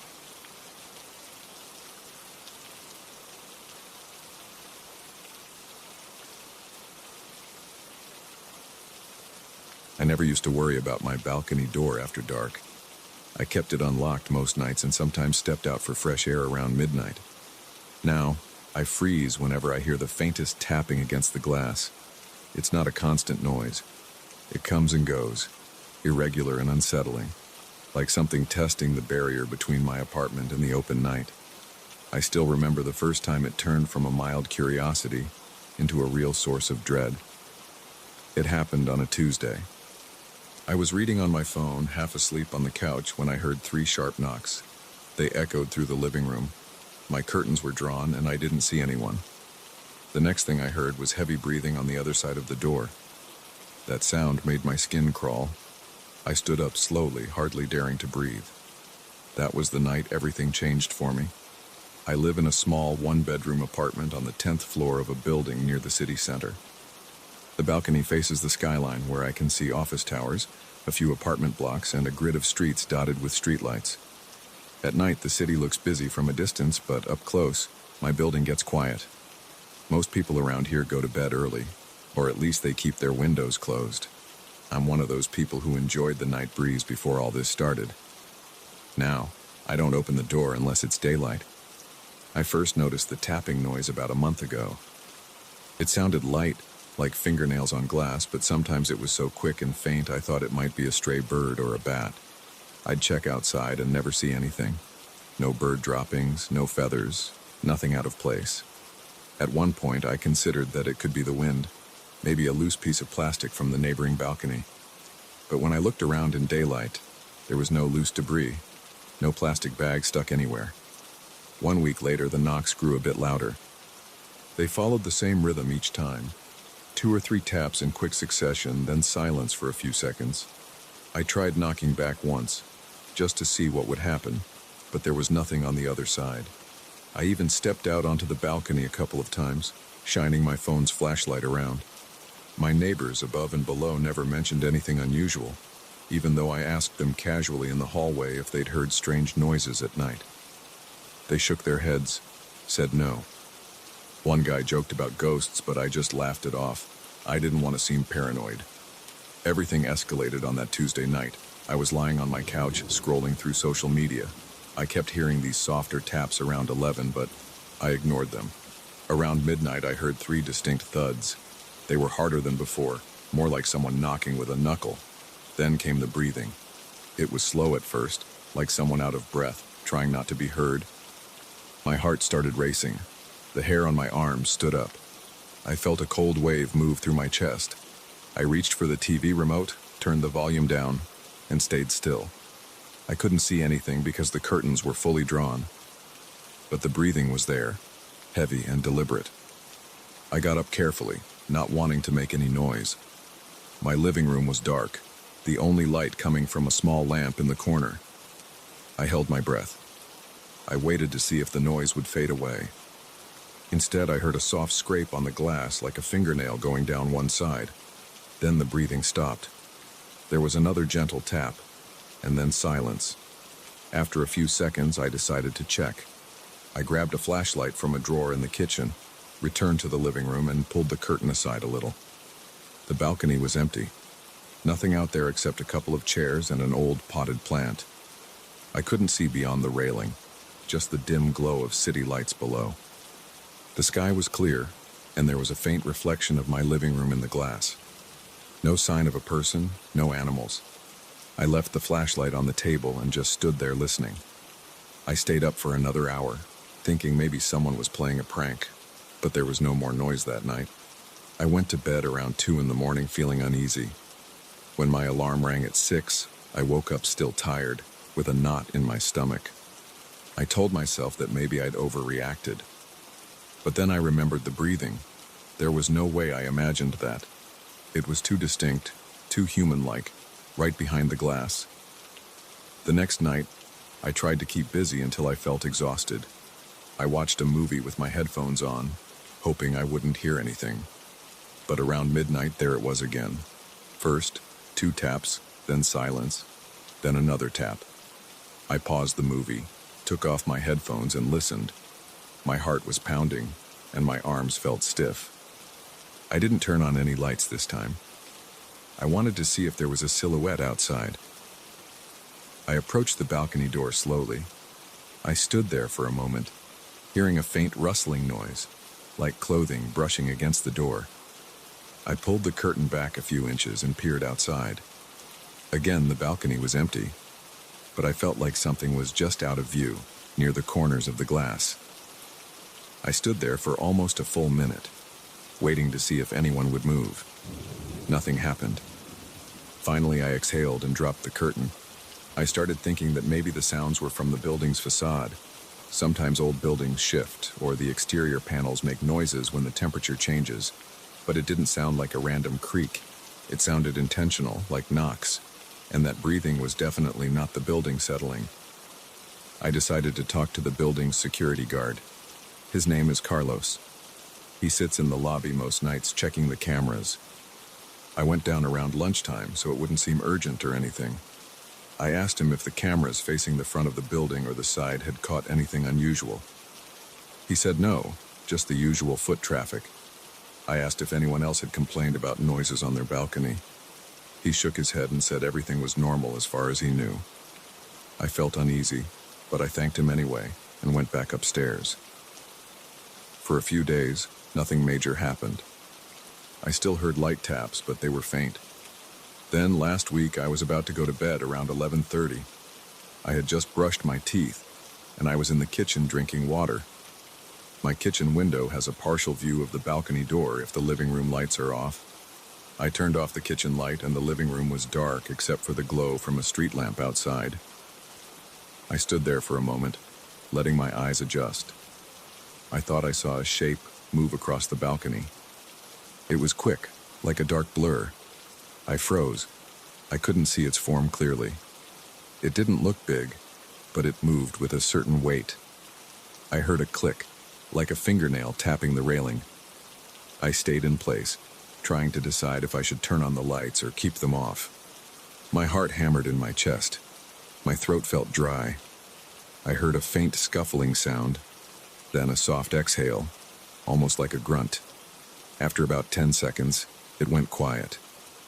I inched closer to the living room window, trying to see if there was anything crouching near the balcony door. I couldn't see much. The reflection from inside made it hard to look out. So I stood there in the dark for a while, waiting to see if I would spot movement again. Nothing happened.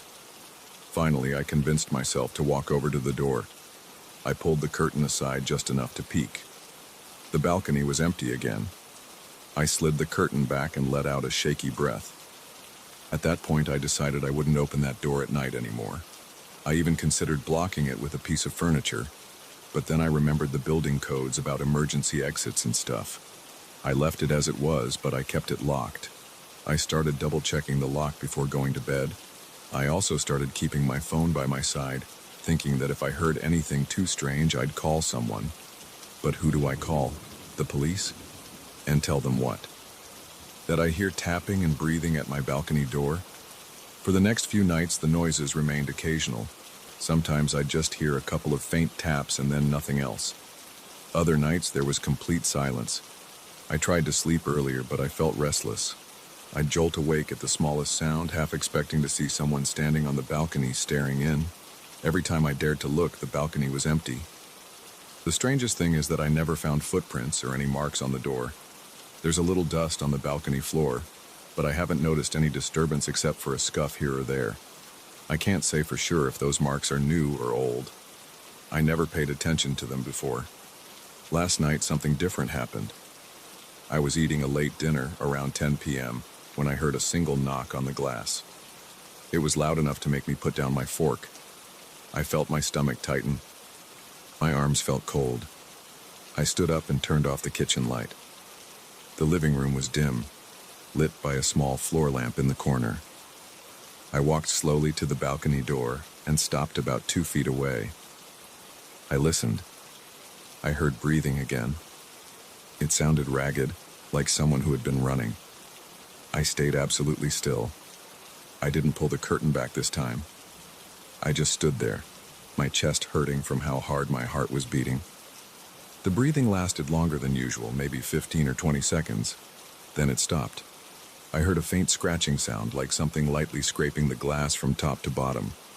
I wanted to say something, maybe shout, but I couldn't make a sound. My throat closed up. After another few seconds, the noise ceased. I reached out and flicked the curtain open. Nothing was there. I started to wonder if I was dealing with something else entirely, but I can't figure out what. There's no easy access to my balcony. There's no ladder outside, and it's 10 floors up. There's no adjacent building close enough for someone to jump across. The next balcony is at least 6 or 7 feet away, and even if someone managed to get onto my balcony, why would they just knock and breathe heavily? Now I'm sitting here in my living room. It's close to midnight. I haven't opened the door since this morning, and I locked it right after I stepped back in. The curtain is drawn. I have the TV on with the volume turned low. My phone is right next to me. My palms are sweating even though the air conditioner is set to a comfortable temperature. Every time I hear a slight creak or a pop from the building, my stomach drops. I keep playing out scenarios in my head. I wonder if there's a person who found a way onto my balcony and is messing with me. But there's no direct route from the roof or from the ground. I considered the possibility of an animal, but that doesn't explain the 3 distinct knocks or the heavy breathing. It also doesn't explain the shape I saw that night. I just know that it moved quickly and was gone the moment I turned on a light. I don't feel safe opening the balcony door at night anymore. I only open it in the morning when there's sunlight. And even then, I check first. I step out and scan every inch of the balcony. I look over the railing to see if there's anything suspicious on the building walls or ledges. I never find anything. Everything looks normal in the daylight. I've thought about installing a camera out there, but part of me is afraid to see what it might record. Another part of me thinks it might not even catch anything, and then I'd be back to square one, feeling uneasy every night. I haven't told many people about this. My parents live in another state, and if I share this with them, they'll worry. My friends would probably say I'm stressed or that I should move. But moving costs money, and I'm not sure this kind of thing wouldn't follow me somewhere else. It might be nothing. It might just be my imagination. But I don't think so. Not after hearing that heavy, labored breathing. It was too real. So now I'm waiting. I'm on edge every evening, listening for that tapping. I've gotten into the habit of turning off the lights around midnight and standing by the door, just to see if I can catch whoever, or whatever, is out there. But all I've caught so far is the echo of my own heartbeat. At least for now, there's no broken glass, no forced entry. There's just a locked door and a curtain between me and the balcony. That's enough to keep me from looking outside at night. Maybe one day I'll figure out what's going on. Until then, I guess I'll just keep the door locked and hope the knocking never becomes something worse.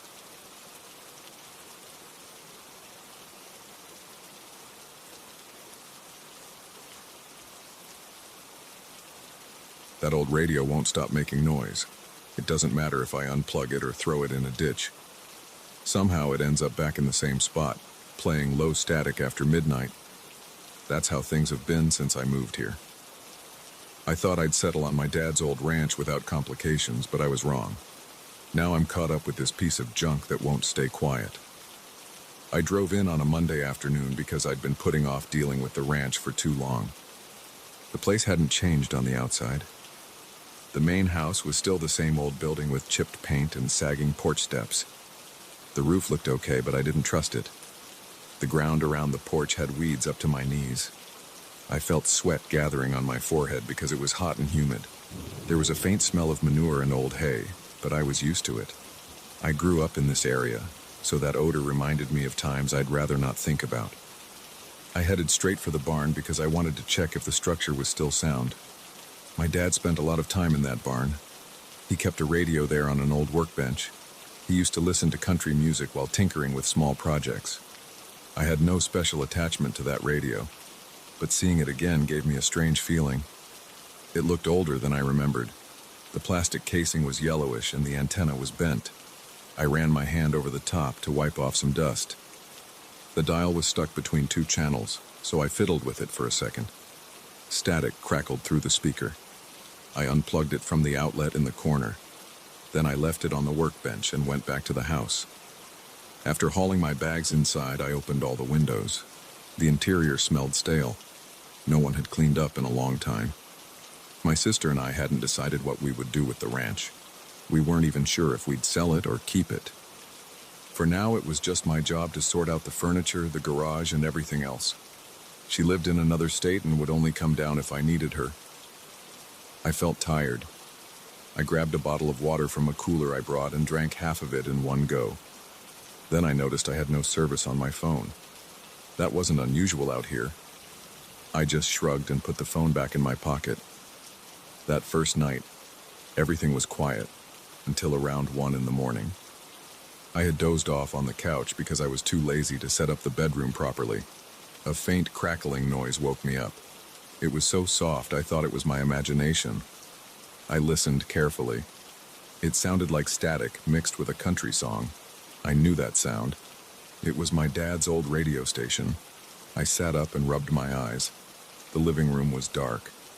The only light came from the moon through the window. The noise was coming from outside. I figured maybe I had forgotten to unplug something, but I was sure I unplugged the radio before leaving the barn. I walked out barefoot and headed toward the barn. The grass was damp. My heart was beating faster than normal, but I kept going. I slid the barn door open. The overhead light wasn't working, so I used my phone's flashlight. The radio was on the workbench, glowing faintly. The dial's needle twitched. Low static came from the speaker. I glanced at the outlet. The cord was dangling off the bench, not connected to anything. I swallowed hard. I told myself it had to be some leftover battery or an internal capacitor storing charge. I had no idea how electronics worked, so I decided not to freak out yet. I picked up the radio, turned the knob until it clicked off. It fell silent. I put it back on the bench. I felt a bit shaky as I closed the barn door.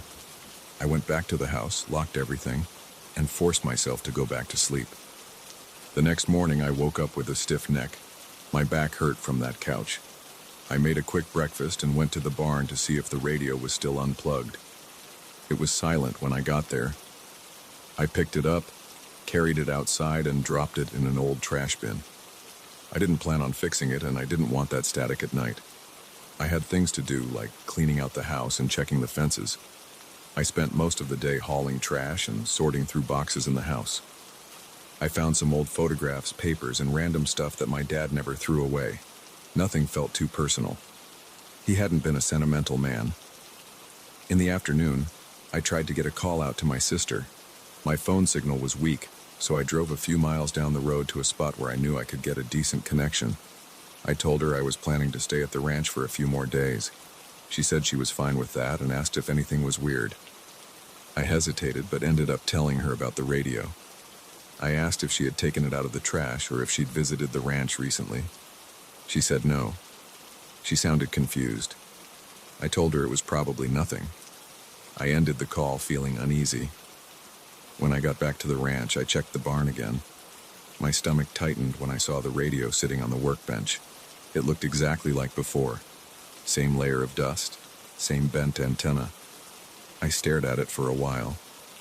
Then I tapped on it, picked it up, and turned the knob. Static came out. I shut it off again. My hands were shaking a bit. I remember feeling frustrated. It made no sense that a radio I'd thrown in the trash would be back in the barn. I left the barn and locked it with a heavy padlock. That lock was old, but it still worked. I yanked on the door twice to make sure it was secure. I tried to focus on other tasks. I swept the house, bagged more junk, and made a quick dinner. My mind kept drifting back to that radio. I started wondering if I was mixing up the location of the trash bin. Maybe I'd used a bin inside the barn without remembering it. I blamed it on stress. I told myself I was just spooked because the ranch felt lonely. At around midnight, I got ready to sleep in my old bedroom. I left a lamp on because I didn't like how the darkness felt. Around 1 in the morning, I heard it again. Low static and a faint tune. I sat up, heart pounding. I tried to ignore it for a moment, hoping it would stop, but it kept going. The barn was locked, so I wondered if the sound was coming from another radio. I got out of bed, put on some pants, and grabbed a flashlight. My mouth was dry, so I took a swig of water on the way out. When I reached the barn door, the padlock was still in place. I shined my flashlight through a gap in the boards. I saw a weak glow inside, exactly where the workbench stood. The static got louder when I pressed my ear against the wooden wall. I felt sweat on the back of my neck. I fumbled with the lock, managed to unlock it, and slid the door open just a crack. The radio's light was pulsing. I could hear a country melody under the static. I didn't recognize the song. It didn't sound like a typical station broadcast. The words were garbled, and the music was slow and distant. I stepped inside, keeping the flashlight trained on the radio. My pulse throbbed in my ears. The radio crackled with a low hiss. When I approached it, the volume dipped, almost like it sensed me. I reached out and turned the knob off. It clicked and went silent again. I unplugged it, though it was never plugged in, and carried it outside. I locked the barn behind me and walked around until I found a fire pit my dad used to use for burning yard waste. I set the radio down on the ground. I felt silly, but I grabbed a hammer from a toolbox nearby. I smashed the radio a couple of times until the plastic cracked. The speaker popped out. The dial fell off. I felt a rush of adrenaline. Then I dropped the hammer and tossed the broken pieces into the fire pit. There was no wood or flame yet, but I planned to burn it the next day. I wiped my forehead. I couldn't believe I was going this far, but I didn't want to see that radio in one piece again. Then I walked back inside, washed my hands, and tried to sleep. I felt exhausted. The next morning I woke up early. The first thing on my mind was the fire pit. I rushed out to check. It was empty. No broken parts, no plastic casing, no wires. I looked around the fire pit, thinking maybe some animals dragged the pieces away. I didn't see any fragments. My chest felt tight. I checked inside the barn again. The radio was there, back on the bench, looking like it always did. No cracks, no dents. The dial was in place. The antenna was still bent. I stood there, breathing heavily, feeling my stomach twist. I felt a chill even though the morning sun was warm. I moved closer and touched it. The surface felt cold. I turned it on. Static. I clicked it off again. I backed away, locked the barn one more time, and went to the house to calm down. I managed to call my sister again. I told her I didn't want to sound crazy, but the radio kept reappearing. I tried explaining what happened. She asked if I was sleeping well. She suggested I might be exhausted and just misplacing stuff. I told her that was impossible because I'd smashed the radio. She didn't believe me. She said maybe I destroyed a different radio, or maybe I hallucinated. I snapped at her, then apologized. I ended the call feeling frustrated and alone. I walked around the property for a while to clear my head. I checked the fences, took note of some damaged sections, and planned to fix them. I thought about the possibility of a neighbor sneaking in as a prank, but I didn't have any neighbors within a mile. My closest neighbor was an older man who wouldn't bother with something like this. That night, I sat in the kitchen with the lights on, waiting. I felt my eyes droop around midnight, but I forced myself to stay awake. At exactly 1 a.m, I heard the static again. It wasn't loud. It was more like a distant whisper. I looked out the kitchen window. The barn was dark, but I knew the radio was on. My heartbeat thumped against my chest. I stayed put for a minute, breathing slowly. Then I stood up, grabbed a flashlight, and walked outside. The grass felt cool under my boots. The air smelled like damp soil. I reached the barn door and listened. The static was there, faint and crackling. I didn't unlock the barn this time. I just stood there. My thoughts felt scrambled. I wanted to stop hearing that noise. I wanted a normal night without that radio humming in the dark. After a while, I walked back to the house and shut the door. I tried to sleep, but I couldn't. I kept thinking about how that radio turned on by itself. I thought about how it never stayed destroyed or thrown away. I wondered if it would ever stop. My stomach felt tight and I had a dull headache. Eventually, I dozed off near dawn. When I woke up, I checked the barn again. It was quiet. The radio was still there, looking ordinary. I stared at it for a moment, then turned around and left. I started packing my things because I wanted to get away for a while. I stuffed clothes and personal items into my truck. Before leaving, I stood in front of the barn door, considering if I should do anything else. In the end, I left it locked. As I drove away, I felt a knot in my throat. I was leaving the ranch, but I knew that radio would still be there, humming after midnight like it always did. I didn't know how to explain it. I wasn't sure if it was something that made sense. All I knew was that every time I tried to get rid of it, it came back. The crackle of static and that faint country tune wouldn't leave me alone. At that point, I decided I needed a break. I had done my part by sorting through the ranch. My sister could hire someone if there was more to do. I wanted no part in that radio's weird routine. I drove down the dusty road, watching the rearview mirror. I couldn't hear the static anymore. I reached the highway and kept going until the ranch was far behind me. The radio stayed in that barn, and I don't know if it still crackles at night. I assume it does. I didn't want to spend another minute alone with it. That's the story of why I left so quickly. That's why I don't plan on going back anytime soon. If my sister wants to deal with that radio, she can. I'm done with it.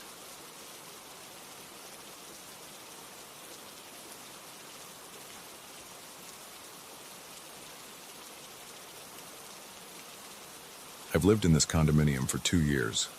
It's right next to an old cemetery, separated only by a tall concrete wall. People always ask me if that bothers me. At first I shrugged and said it didn't. I heard a few voices from the other side at night, but I assumed there were legitimate reasons for them. Maybe late-night visits or some staff working.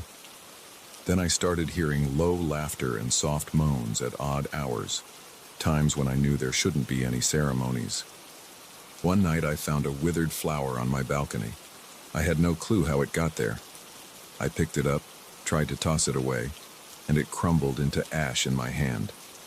That's when I realized something wasn't right. I live on the second floor of a 5-story building. My balcony overlooks the cemetery wall. During the day, it looks normal enough. Sometimes I hear a lawnmower from the groundskeeper who takes care of the grass. I see crows perched on the top of the wall once in a while.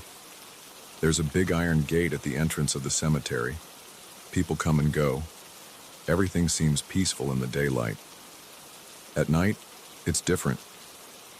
I've been sitting in my living room with the lights off, trying to watch TV or read a book, and I'll hear someone speak on the other side of the wall. The voice sounds low and mumbled. I usually convince myself it's just someone paying respects, or maybe an older caretaker walking around.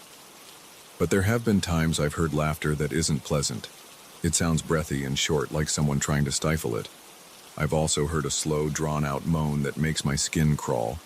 It doesn't sound like a person in pain. It sounds off. I can't explain it well, but it raises the hairs on the back of my neck. The first time I found something that truly alarmed me was about a month ago. I woke up one morning, opened the balcony door, and saw a wilted rose in a small puddle of water near my outdoor chair. It looked like it had been sitting there for a while, but it hadn't rained that night. I didn't see any footprints or signs that someone climbed over. The wall is almost 8 feet high, and there's no reason for anyone to scale it. I picked up the rose, planning to toss it in the trash. The moment I gripped the stem, it felt cold, like it had just come out of a freezer. I carried it to the kitchen trash can, but when I opened my hand, it disintegrated into a fine gray powder. It made me jump back in surprise, and I ended up spilling some of that powder on the floor. I had to sweep it up and wipe down the spot. I didn't smell anything unusual. It just looked like ash. I tried to forget about it, but the image stuck in my mind. That evening, I sat on my couch, stared at the wall, and listened. I heard the usual faint sounds. They were too soft to understand. Around midnight, I was in bed trying to sleep, and I heard a quick burst of laughter. It sounded like a man's voice. It stopped as soon as I got up to check. I peered out my window into the darkness, but all I saw was the top of the wall and some tree branches behind it. I couldn't see into the cemetery because of the angle. I told myself maybe a couple of guys were walking by the outside of the cemetery or something. I returned to bed. Over the next week, the sounds became more frequent. I found myself waking up around 2 or 3 in the morning. Sometimes it was laughter. Sometimes it was a single moan. Once I heard what I thought was a whisper. I couldn't make out the words, but it sounded close, like someone was standing right on the other side of the wall, speaking toward my building. Every time I worked up the courage to step onto my balcony to listen, everything went silent. One night, I decided to record the sounds on my phone. I turned off all the lights in my apartment, slid the glass door open, and stood on my balcony. I held my phone out and recorded for about 10 minutes. I caught maybe 1 or 2 faint noises, but nothing conclusive. It was just a low hum and the occasional rustling of wind. The next day, I listened back with headphones. My heart pounded as I leaned in close, trying to catch any detail. There was a short moment where I thought I heard a breathy exhale. It was so soft I wasn't even sure if it was just interference. After that, I promised myself I'd be more direct. If I heard something again, I'd try to see if anyone was actually in the cemetery at night. The problem is the entrance gate is locked after 6 p.m. I don't have any right to go inside after hours. There's a small caretaker's office near the front. I could have asked him, but I felt weird bringing it up. "Hey, I keep hearing spooky noises at night. Can I do a nighttime patrol?" That would sound ridiculous. Still, the next time I saw the caretaker during the day, I asked if he worked late or if there were any official nighttime funerals or vigils. He laughed it off and said no. He told me the cemetery closed to the public at dusk, and he usually left by 7 p.m. He hadn't heard about anyone sneaking in. Then he shrugged and said, "People sometimes jump the walls." He said there have been cases of teenagers hanging around, but he never caught them. That made me think it was just kids messing around. Maybe they were the ones leaving random flowers. That idea calmed me down a bit. I figured I'd just keep an eye out and maybe scare off a few teenagers if they got too loud. But then I started finding more strange items on my balcony. A couple of wilted daisies, a single white lily with brown spots on its petals, and at one point, a small bunch of crushed leaves that looked like someone had torn them off a potted plant. Every single time, they were cold to the touch, and they crumbled into ash as soon as I tried to dispose of them. It always happened in the morning. I never saw them appear during the night. I'd go to bed, wake up, step outside, and find something new. I wanted to catch whoever was doing this. I set up a small motion detector camera near my balcony door, angled it so it would record most of the outdoor space.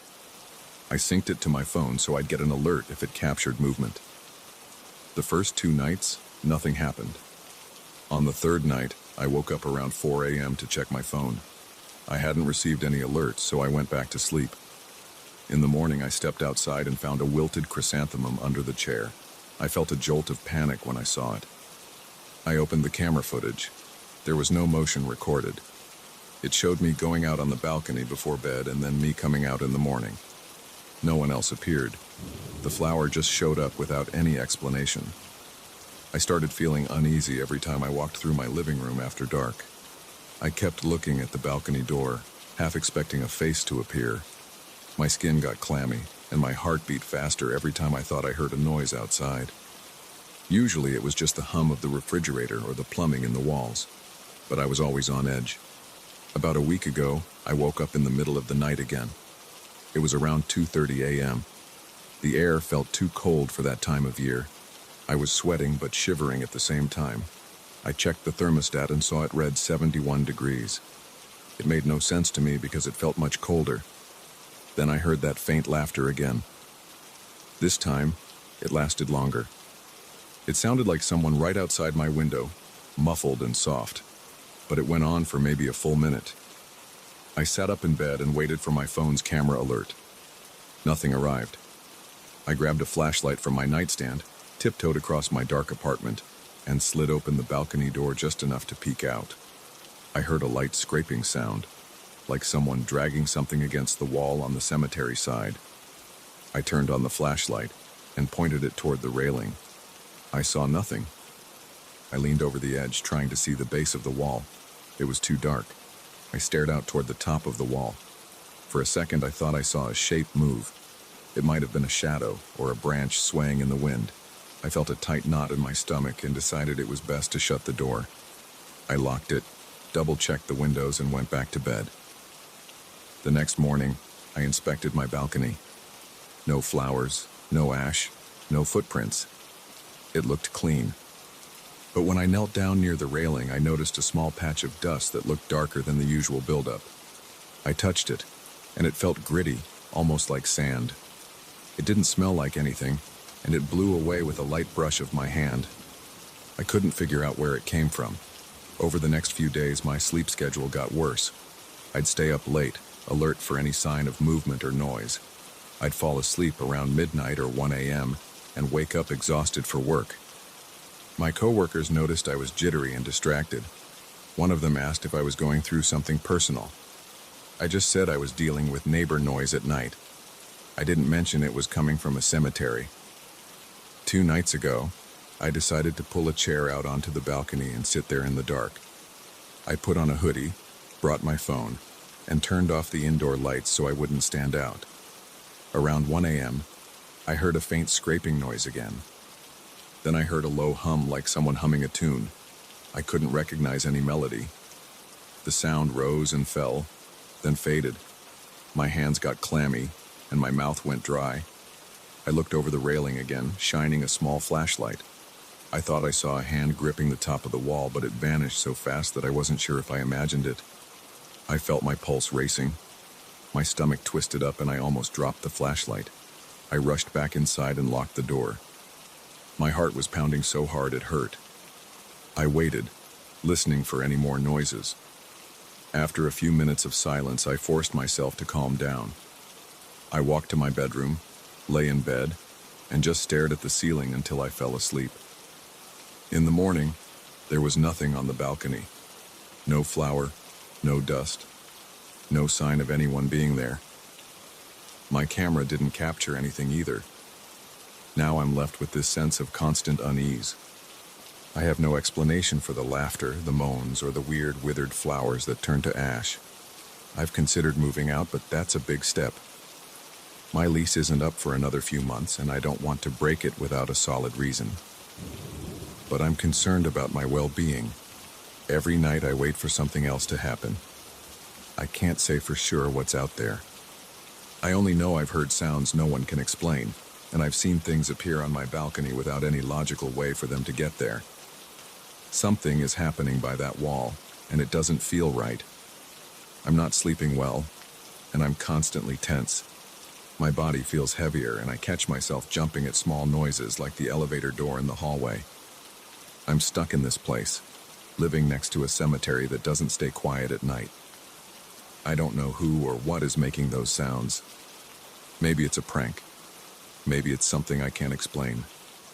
All I know is I never feel fully alone after sunset anymore. My balcony faces that graveyard, and I can't ignore it.